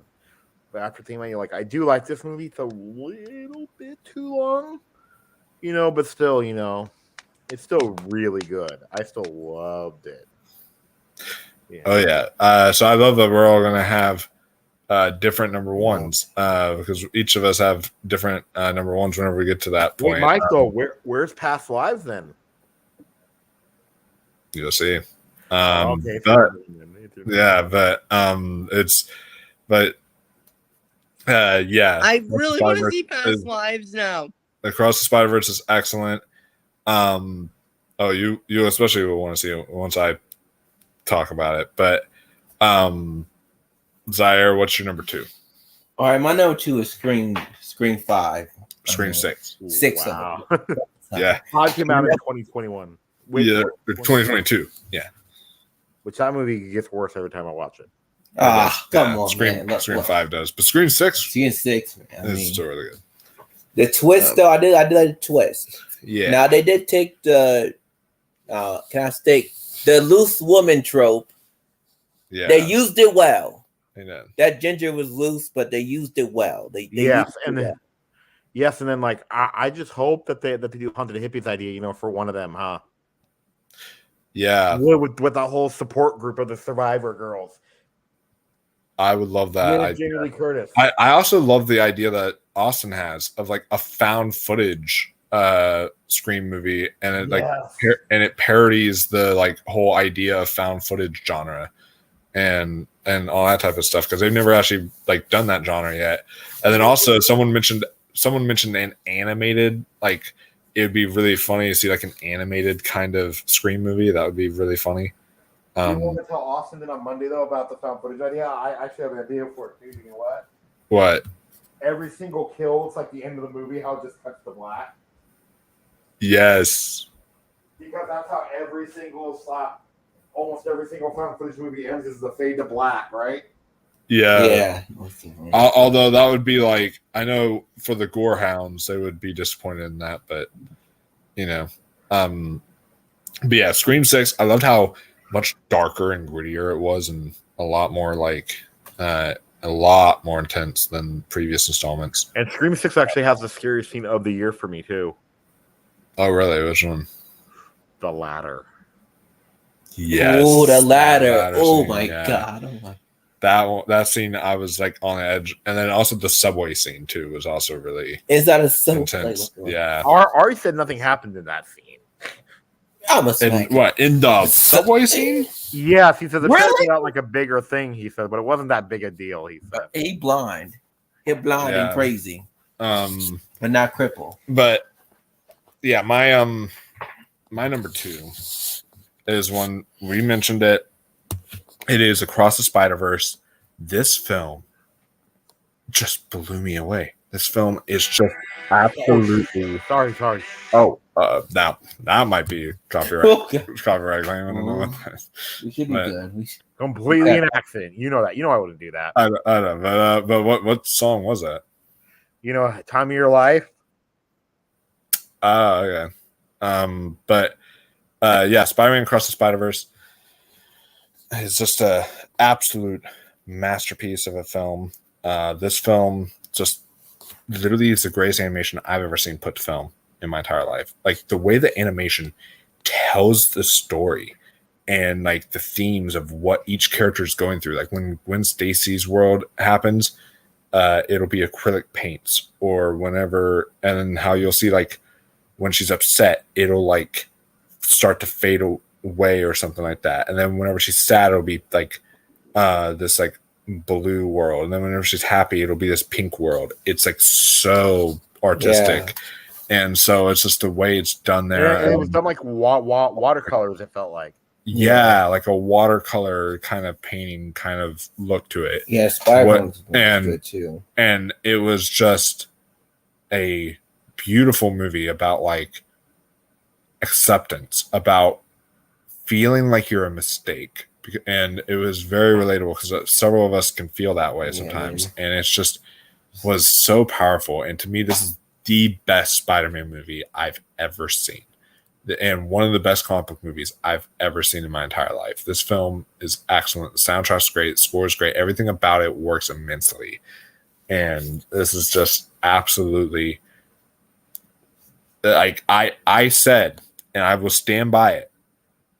If obviously there is at least one film that tops it, but if there are 10 films this year that can actually be better than Across the Spider-Verse, I'm going to hail this as the greatest year in cinema history. And then That you know is how how- John sorry. You know, That- no, you like this too. Okay. You know how John Campy has the Academy Insiders, right? Insider things. Yeah. There's a lot of passion for this movie with the Academy. Oh, I think it's for sure getting in Best Picture for sure. Imagine if it wins it though. That be like- that would be history making. We haven't had an animated film win like a year since Spirited Away, I think. No, it's never. No. Number one. Spirited Away was not even nominated for Best Picture. No, what- plus, like, do you know which one though? Do you know which one though? Okay, my With the bad. real nomination for Best Picture, though, which one I think is the biggest deal? What Which the Beauty one? and the Beast was. That's 92, right? Did that win Best Picture? No, but I'm saying it's the biggest deal. Do you know why too? Why? That was when there was 5 nominees. Yeah, that's a good point. There's only been 3, and then Yeah, and so the other ones, you don't really know if it's like, they would have gotten in with the full set of nominees, but yeah, Across Spider-Verse, that's my number 2. What is your number or number 1? Yeah, my number 2. What's your number 1, Andrew? It's Across the Spider-Verse. This movie defies logic and animation. What this movie does, I am shocked by what this movie can do. Like, if one of the most, even like the Gwen Stacy scene with her father, I love the acrylic colors. This was a tribute to every superhero fan that has ever read a comic book. And I loved it so much. That And then I This found out. Oh, sorry. I found out is- something too. There was a bear such a actress in this. special little movie. Such a special little movie to me. That's why it is number 1. There's a bear actress in it too. Ooh. The one you like. The one that's in theater camp. Oh yeah, Ao Adubri. Yeah, she's in there, and it's interesting that a bear reunion happens in theater camp. Do you know who she plays though? In this one, she plays Glory Grant. Oh, okay, cool. I didn't know And that. then she also has a new movie coming out too in a few weeks that looks good too. Which one? Mutant Mayhem.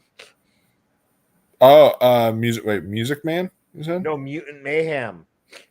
Oh, Man? Mutant Mayhem. Yeah, and also her film Bottoms looks really good with Rachel Teenage Sennett. Mutant Ninja Turtle. She's in the new Teenage Mutant Ninja Turtles. Is he Yeah. voice April O'Neil or? Yes. Wow. Okay. Interesting. I'm interested just because of her now. But yeah, she's also that film Bottoms looks great with her in it too. But what's your number 1, Ross? Oh, my number 1 is Beau is Afraid. Wow, yeah. It's I great. love this movie. It's pretentious. It is. But Ashton Seaman, there's no way you couldn't make it pretentious at all. You had to make it that way. Oh yeah. So yeah, but and then I don't understand all of it. I tried, I get most of it, but then sometimes I think it's just more about the journey getting there. So yeah, and this movie's almost like an Iliad thing, and then that mom. Yeah, God, Yeah, despicable, but one of the worst moms ever. Yeah. such a good performance though from her. Yeah, she's Yeah. a legendary Broadway actress. So yeah, Oh yeah, I was so happy. I was so happy when the HGA nominated her for Best Supporting Actress. I was like, oh, I didn't think of that. I was like, that's really good. And I was Yeah. like, Oh, Andrew, when you watch it, you're gonna have to record yourself, okay? yes. During the paint scene. Oh, not just the paint scene, the attic scene. You know what I'm Yeah. referring to, Ross. He has to put himself during the attic scene. Zaire, did you like it? He hasn't seen it yet. Oh, Zaire, you're gonna trip out. You're gonna be like, "What the fuck am I watching?" That's gonna Because be. he loves those kind of monsters. Oh yeah, for sure. But yeah, Um, this movie, the but- only thing. Oh, no. I can talk about the ending, for days because I don't think the ending happened the way the movie says. Yeah, I don't think I don't think so either. That's what I love about movies like this is it's just leaves you just thinking about it days after and trying to dissect it all. And that's what I was doing. I was looking at like explained videos and stuff like that. And I just love stuff like that. Yes, hey Andrew, and the actress that plays the mom, Andrew, is a legendary Broadway actress too. Who? Patti LuPone. Oh, she does. Interesting. Oh, But okay. now his number one's going to shock you guys, but he's about to say his number one right here. Oh God. Okay, it's Megan. What? Yup. Look, Yeah. I'm a fan of this stupid concept stuff like this. This is stupid. It's stupid. It's very dumb. But then again, I'm like, I like this dumb and stupid madness though. Yeah. Like it's dumb, it's stupid. But then again, I'm like, it's good. It's done. It's good. It is. It's really good. It's like I don't know why. I haven't seen might it yet. I change. want to though. It might change. I don't know. Oh wait, I screwed up on one of my lists. Sorry, No. I didn't mean to put murder mystery. Do you know what I thought? Do you know what I had in my mind? But I said murder mystery. I don't know how. What? Cocaine Bear. Oh, I actually didn't like that movie, but Oh well, anything with Margot Martindale is always a plus for me. That's why too. oh yeah, that's a good one. But yeah. But yeah, that's a good one. Cocaine Bear? My number one is maybe it's recency biased. I just finished watching it today. It is now the best movie of the year, and that is this film called Past Lives. What I cannot a wait to watch this movie. beautiful, Yes, and then do what I heard though. stunning movie. Do you know what else the director's done? Oh yeah, it's a debut, which Yeah. is insane to me. A debut. And but then it's- Talk about her getting nominated too. So, you know, One of the main actress. There's- Absolutely deserved for the director as well as for acting. It is just insane to me. This is a debut, one of the best debuts I've ever seen. This is just a beautiful, touching film about friendship, about like connection, about just what we leave behind and how we will remember those other people in our lives that we leave behind. It's such a beautiful movie. I was in tears and a wreck by the end of it. And also I just, because of someone in my life who recently just passed away, and I was been kind of sad about that. I was watching this movie and I just kind of was feeling a little emotional from it because of what me and my friend passed away was like. It's just, it really hit my soul, and I feel, and this film feels so real, so honest, and just authentic, and just you're just going on a journey with these characters, and you could just be there with them for hours and just never get bored. This film just, it's a beautiful masterpiece, and just one of the greatest films I have seen. So if you have not seen Past Lives, I highly recommend it. Don't let subtitles bother you guys, because this film is just so good, and it's a mix of American with Korean, but it is so good, guys. So I cannot wait to see it again. But yeah, Past Lives, best movie of the year, hands down for me. And it'll be hard to top it, that's for sure. But yeah, that, so sort of recapping my top 10 right now. I've got, just briefly running down it in case y'all forgot, or any of y'all just want to hear it again. It's my number 10 is Rye Lane. Number 9 is Sanctuary. Number 8 was Beau is Afraid. Number 7 is Theater Camp. Number 6 is Sick of Myself. Number 5 was Asteroid City. Number 4 was John Wick Chapter 4. Number 3 was Guardians of the Galaxy Volume 3. Number 2 was Across the Spider-Verse, and number 1 was Past Lives. So, Sorry, you were talking. yeah, I was going to actually say, yeah, you next. So, what were you? My top 10 is The Polite Society, No Hard Feelings, Chevalier, Infinity Pool, Flaming Hot, Dungeons and Dragons, The Little Mermaid, Missing, Guardians of the Galaxy Volume 3, Spider-Man Across the Spider-Verse. Nice. And then, Ross, what are you? Okay, I forget my list. I'm getting tired. But okay, my number 10 was Scream 6. I think, yeah. I forget. But my number, 5 was Cocaine Bear, 4 was Air, 3 was Guardians of the Galaxy 3, 2 was Across the Spider-Verse, and 1 was Beau Was Afraid. Yeah. 4 wasn't really there. But still, I'm not paying $50 for that Rocket Raccoon popcorn thing. No.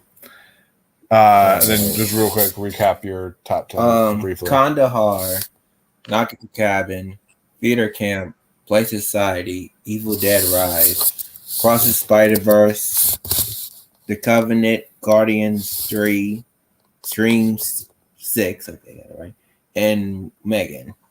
Nice. So yeah, that is our. Oh, we forgot one section though too. We're about to get to that Okay, section. sorry. We did our top 10 worst guys, but now we're gonna very briefly just talk about our 5 worst. We're not gonna go passing it down this time, or however many we have of worst. I'm just gonna go in the same order. We're just gonna list off the 5 and just briefly talk about why they're some of the worst. So I will start with you, Andrew. Number 5 is Doggone. It was on Netflix.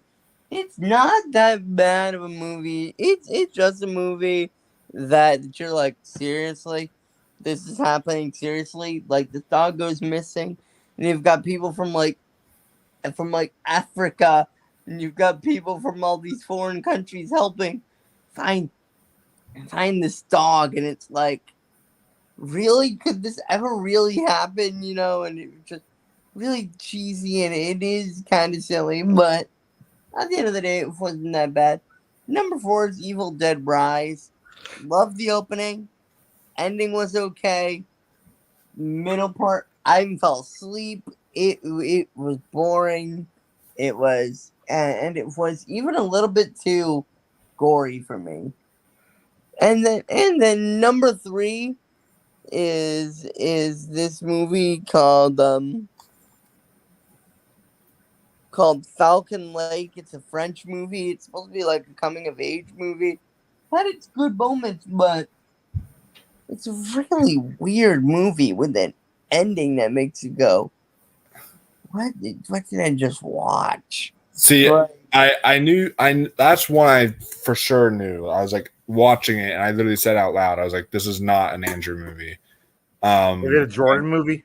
Hell no! Oh God, no! It's beyond not a Jordan. Jordan wants to watch though. Beau's Afraid. I'm like, but I don't know about that, right? Do you? No, I don't think you'd like it at all. and I do not know how the main lead and that girl are related. I don't know if they're cousins or friends. I don't know, but I haven't finished it yet. That's why it wasn't on my list. I'm gonna try to finish it maybe tonight for bed, but then it might be, or tomorrow, and then it might be on my list. But I might be on my list because I love these kind of films that are just sort of, they kind of meander in a way, but it's just an atmosphere. It's just that, like, it just has this an atmosphere to it. And Yeah, it's I do just too. But one of those kind of films. So it's really, really great. Falcon Lane so far is. At number 2 is, this is where I deserve the Medal of Valor from you guys. Magic Mike Save the Last Dance. You watched that? You did. That's Zaire's favorite kind of movie. I watched It's that. Selma Hayek, okay? I watched it pretty well. And Salma Hayek, she was so annoying in this movie. Hot as hell, but so annoying. Mm. And this movie is just so boring. They've got a narrator in this movie for no reason. What? For no reason. I've never seen the first one. And if one line I'll never forget, in the opening, they're like 99% of straight white males. His corporation was affected by the COVID-19 crisis, and I'm like, why did you need to say straight white males? Like, why? And number one is Locked. Like, I found this movie to be incredibly boring. Wait, what'd you say it was? Locked, I believe it's called. Lock. You said? No, I thought you said Inside was your number one. You said to me earlier. Inside. Oh, it's called Inside. It is the most boring movie that I have ever seen. It is a movie that I felt like he's trapped in this one place by himself. No one to interact with, and I'm like, at least give him someone to bounce off stuff with. It was just so annoying. And it was just so boring. I had to break it up. It was so boring. I was just happy when it was done. God, it's done. Which I've heard actually okay things, you know. But which ones are your worst ones, Ross? I only have 3. Okay, it was 2, but then I thought about okay. Number 3 is Indiana Jones: The Dial of Destiny. You know, like it's too slow for me. You know, I love slow movies, but this one, you know, was slow. And then the one decision the bad guys make is so stupid. I was supposed to be experts in science, and that's all I'll say. And they don't know about that one thing. Yeah. And then Phoebe Waller-Bridge kind of annoyed me throughout, you know, but I know she's supposed to be annoying. And then this is a spoiler because I think he's in the trailer. The kid was pointless. Oh, I do agree with that. Yeah, he was absolutely. Yeah, and then my number 2 is Ant-Man the Wasp: Quantumania. The CGI. Yeah. I agree. It was just bad. Yeah. Like nothing really important. I mean, important stuff happened, but nothing really happened. And MODOK was the worst character of the year. And then I'm surprised that this is not gonna be my number 1 worst movie of the year. Is Peter and Wendy. Someone has that as their worst of the year, I know as well. It's because and people say maybe you're just not a Peter Pan guy. I said Hook is my favorite movie. I'm a Peter Pan guy, and this one is boring. Terrible. It's drab. Yes, it's awful. I hated it. Andrew, have you seen it? I think he fell asleep again. You might have. Andrew Mantis is in your room. Andrew Mantis.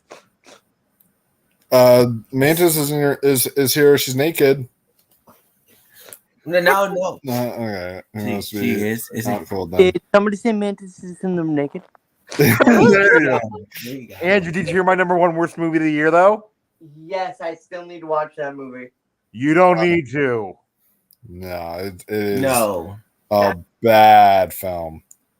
Hey, Zaire, if you think it's bad too, you should watch Yes. Hook is amazing. Yes. Hook Hook is in a great. TV and a TV Peter Pan was way better. Yeah. That was way better. And one of my favorite show of the year actually referenced Hook too. Wow. Poker Face. It did? Yes, remember the last episode when she walks into her niece's room and you hear them playing Hook. Playing Hook. Oh, yep. Oh, I forgot to mention Past Lives also has a reference to one of my all-time favorite movies in my top 10 of all time that I was like, yep, automatic best of the year. I want to see So I also forgot to mention too. I was the only one in the theater, so I gave it like a 2-minute standing ovation. oh yeah, he's there. Did you go? Did you see Past Lives? No. No, because he was asleep when I texted him today. Wow. He woke up late, but yeah. Peter Pan and Wendy. What are your five? Though. What are your five worst? Well, number one, last is Peter and Wendy. Please burn that with fire. Yes. Second worst is Little Mermaid. It's just the girl can sing. I'll give her that. Yeah. The fish look lifeless. Like it had mid Disney magic, but the fish look lifeless, and the scuttlebutt just. Yeah. But Vanessa was the best part though. Mermaid presence, my friend. Then my third is House Party. Please, that one needs to get burned in fire too. Burn that one, burn out fire. So too. What's interesting about House Party is, and I'll talk about it more here soon. We were supposed to see the movie Plane, but the projector didn't work, and so they gave us like a free ticket to go see another film. And the only next showtime was House Party, and so I was like, okay. "Wow, we're seriously gonna watch this movie? Okay, I guess we are." And it was so bad. I want to You know what I burn. heard though too? This was a bad year for remakes. You know why? Why? White Men Can't Jump. I heard was pretty bad. They remake that. Yeah, they did. Oh, that guy that was a good actor. Do you know what else he was in? The black guy in it? What? The Blackening. Oh yeah, He played was. Nambi. Yeah, he is great. Why they remake White Man Can't Jump? I don't know. Why? All right, and then my fourth bad one is The Flash. I mean, Nolan was writing a CGI, but I didn't go as hard on it as he did on CGI. I didn't go as hard as he did. Like he was right, and can I say it now? No. The baby in the microwave was stupid. Yeah. It's the dumbest thing I've seen in my life. Like you put a baby in the micro. Oh God. And then second Barry. I'll give this. Second Barry was annoying. Yeah, God. it was so it was so yeah, I'm like, it was annoying. and then my fifth was Ant-Man Quantumania. My bad. I'm gonna say this. They did Modoc dirty. They did them dirty. They did in some kind of wrong. They did. And King was the best part. My worst of the year. So my number one worst of the year is one that y'all have never heard of. I watched it because it was literally only 67 minutes. It was free on Tubi. I was like, 67 minutes. That's super short. I'll watch this now. You don't want to. And it's called, and that 67 minutes, I've never seen a movie that was that short feel like fucking 3 hours. I was like, when is this going to end? And then it made no sense. It's like this girl like lost her brother, and then she's watching her brother's house. What's it called? Called The Lost Chronicles. Oh, never even heard of it. Yeah, exactly. Like I said, a lot of people have not heard of this film. I was watching it, and it's like, she's like at her brother's house after losing her brother, and then like her brother like sort of is haunting her, but then I don't know what happened.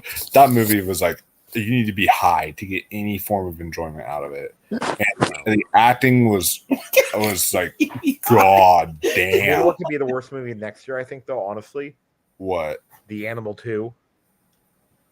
The Animal 2. Remember Rob Schneider movie The Animal? Oh god, they're doing a sequel? And guess what? It's a Tubi exclusive. Oh God, it'll be terrible. Yeah. It'll be terrible. Because Tubi original movies. God, they have Don't collection, but their movie just sucked though. Don't disrespect Tubi original movies. Weird, a Yal Yankovic story was a Tubi movie. No, it wasn't. It was Roku. And it did pick it up. That movie was great.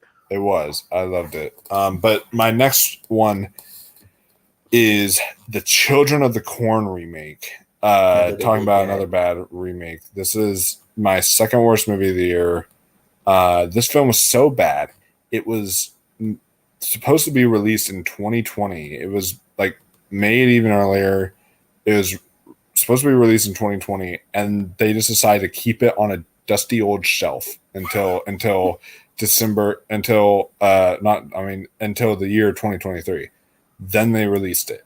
This film is god awful, guys. This film is like atrocious. Like I don't even know like who thought like just let this franchise die. There's apparently 11 of them. I'm like, why is there 11 Children of the Corn movies? I have no idea. I haven't heard the new one.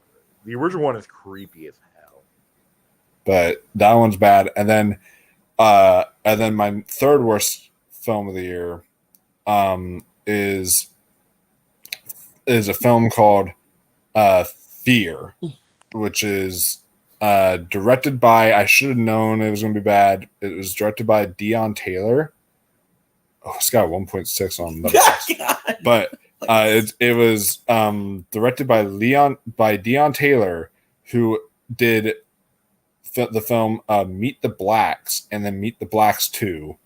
And then he did that awful Dennis Quaid movie, The Intruder. Isn't that the remake to the original Intruder? Yeah. He did that awful. He did that awful.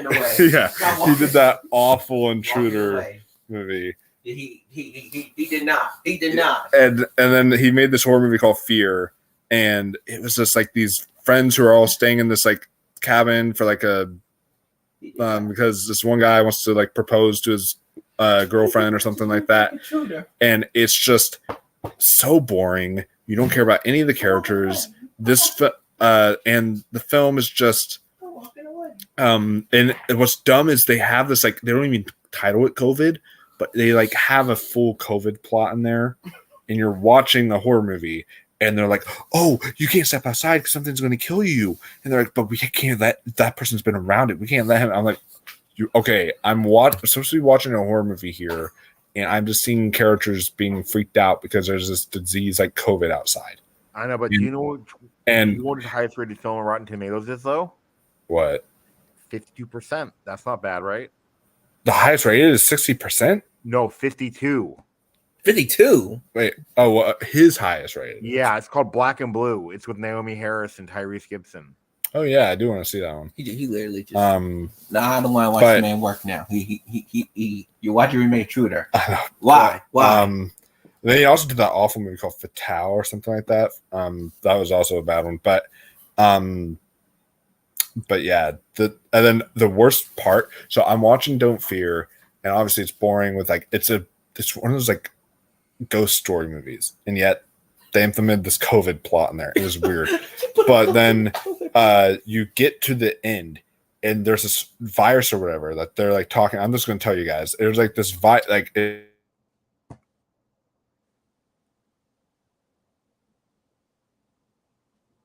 Did he freeze for you, Andrew? Yes. Okay.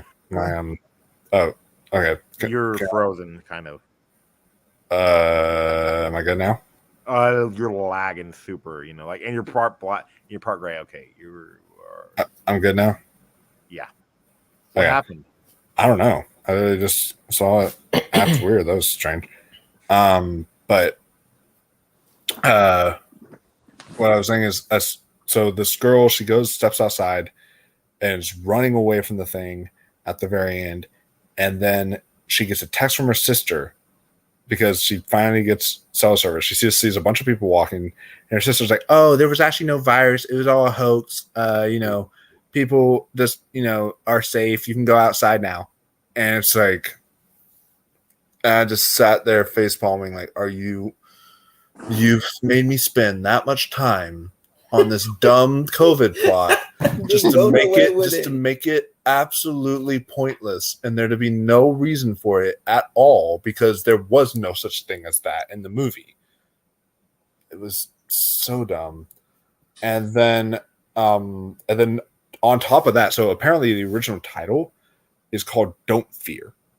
And when the movie ends, I was already at the point of like laughing hysterically, but like not in a good way. It's like the Texas Chainsaw Massacre laugh. It was like that kind of laughing. And so by the end of it, they show this like they show the title. So when the film first starts, it's just fear. But then whenever they show the title again at the very end, it says "Don't Fear." The original title. They literally didn't want they were trying to hide this movie so much that they literally forgot to edit the word "don't" out of the final part of the movie. It shows the original title name, and it's like, oh my god, I was dead at that point. This film is ridiculous, guys. So Fear is my third worst film of the year. My fourth worst film of the year is House Party. Just was boring and just was not Burn it with fire. funny at all. It was an awful movie. Burn it with fire. It was just not good. And then my fifth worst movie of the year was one that was just mentioned earlier. That was Winnie the Pooh, Blood and Honey. I was so looking forward to this movie. I was thinking at least it would be a funny, batshit kind of insane movie. But this film just was boring. And like the kills were not that good. I will say this. The only reason it's it's still my top 5 worst right now. So that's not good. But the reason why it's, at least 5 and not like lower is because there were some actually really interesting shots sometimes, like cinematography wise, there were some interesting shots, but other than that, everything else is just god awful. Yeah, but I got another idea too we could do right now. What? Our biggest surprises of the year so far.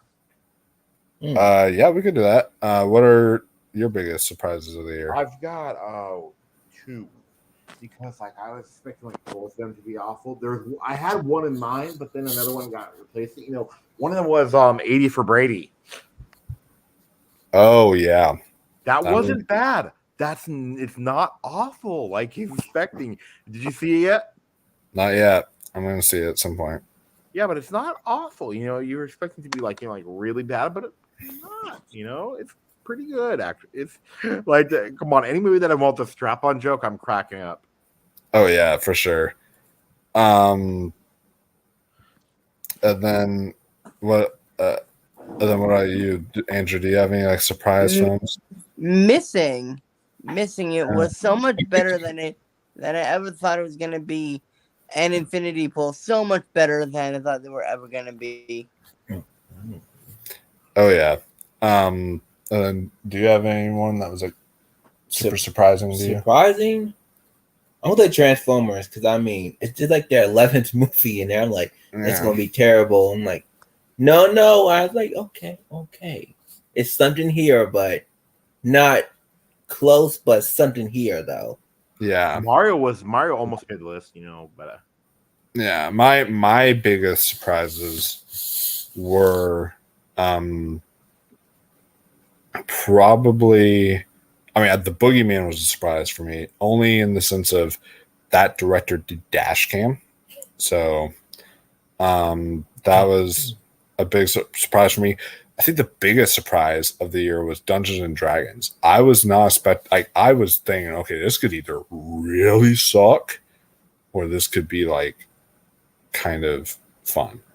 And it ended up being pretty fun. And then Plane was a surprise for me. I thought that was actually kind of decent. And then of course Megan was a surprise hit. One that also really shocked me. So I'm not going to get into religion because I know some people aren't religious here, but and Christian movies can be very cheesy, can very very cheesy and stuff. Oh yeah, like that one called Fireproof. No. Did you hear the story about Fireproof or no? Oh, I've seen the movie. No. Did you hear about the behind the scenes story about that one kissing scene? No. Okay, Kirk Cameron doesn't doesn't believe that kissing another woman's a sin, right? Yeah. So they literally shot the woman from behind, and they actually had his wife wear a wig and shot him kissing his wife from behind with the wig on. Jeez. Is that pretty funny or no? That is really funny. Maury would be making so many jokes right now, wouldn't he? Oh yeah. But no, my probably one of the biggest, like, definitely one of the biggest surprises, because I was like, oh, this is gonna like suck and all this stuff, was Jesus Revolution. It was actually like You wait. it was really Hold on. It's- it has Kelsey Grammer in there. The guy he plays Jesus in like Jonathan Rumi. He plays Jesus in like the Chosen TV show and stuff.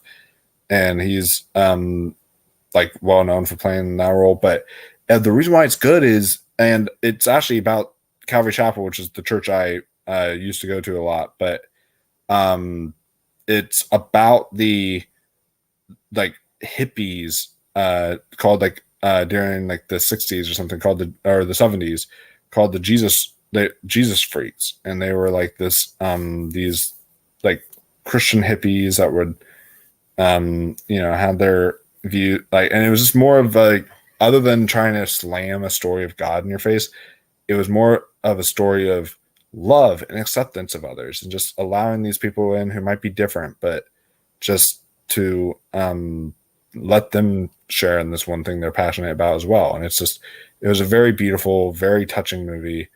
You don't have to be religious to get something out of it. I definitely recommend watching Jesus Revolution.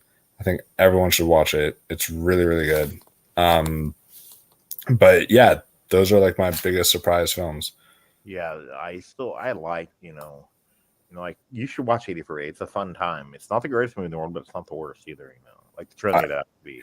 Yeah, I'll watch it at some point. But yeah, guys, that'll do it for this video. That is our best top 10 best films of the year so far. What an interesting year 2023 has been.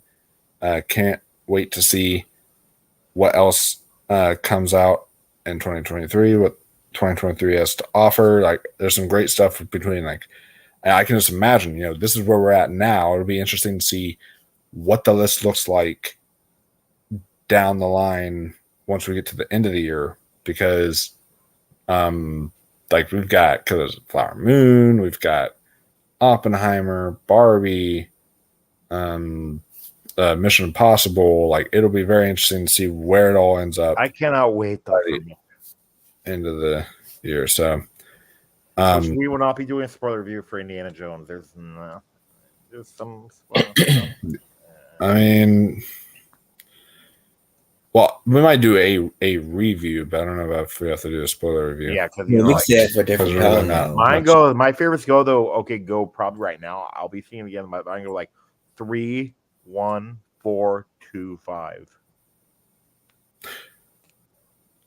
And yeah, for me, I think it would be like in best to worst, it would be 3, 1, and then maybe 5, because I actually didn't mind 5 that much, and then 2,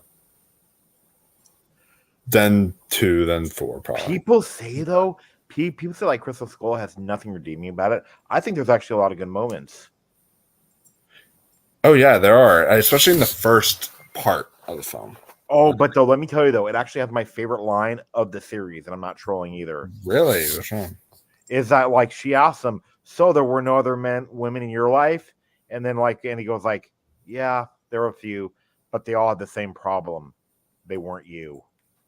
Oh yeah, that line was really beautiful line. That was a very beautiful line. I think I've actually used that one on my girlfriend before. Just but yeah, guys.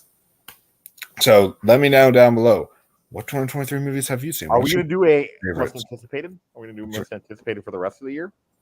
We could do that if y'all want to do a most anticipated for the rest of the year at some point. Maybe TV show 2 of the year, because I'll have a hot. I don't want to see a TV show. Oh yeah, yeah. I'm definitely gonna. I think a TV show one would be Blackbird will be on my list. Blackbird will be on my list. Mike, I want to warn you though. You know what? What? Did that come out in 2023? For me, my 2 most anticipated movies. Well, but it is Emmy worthy, so it is. And Mission Impossible 7. Yeah. So what? Barbie and Mission Impossible 7 are my 2 most anticipated movies that I can think of off the top of my head. Okay, no, but it is Emmy qualifying, so that's why I would put it on there. Yeah. Mike, I'm gonna warn you though. Mike. Okay, What? Paul Walter Hauser in it. Is gonna Yeah. scare the crap out of you. Your boy Paul Walter You Hauser. know how he sounded though? How? I'm just over here, Imagine him with the Fu Manchu mustache or the handlebar mustache. Oh, jeez. I need to. Yeah, I cannot wait to see that It's one. 6 episodes, so Oh, yeah. So that would be very quick. but they're all about an hour long. But American Born Chinese will be on my list for the 2023. I still need to see that one at some point. It's good. It's so far it's good. It's better than I thought it would be. Yeah. I'm still like watching The Bear and a few other shows, trying to catch up. Hey, Zaire, have you ever watched The Bear? It would be too much for you. The Bear. I mean, I saw ads for it. I do work in I guess food service, so I can understand. I guess. Especially like when Yeah, it gets, but okay, Zaire. Have you ever seen Uncut Gems? Van Sandler. I need to watch Netflix though. Is because it's like that, but like it's anxiety driven inside a kitchen. yeah, I can understand that. It's really, really I can great. understand that. But But I don't Yeah, know why that kid. so- I don't know why he's not playing Willy Wonka. yeah, he would be a great choice. But yeah, so that'll do it, guys, for this video. Make sure you send down in the comments below what are your favorite films of 2023. What are your least favorite films of 2023? What were like the biggest surprises of 2023? I want to read them. I will read them all if you send them down in the comments, guys. Also, make sure you like, subscribe, share, do all that fun, exciting stuff, guys, and ring that notification bell so that you never miss a video.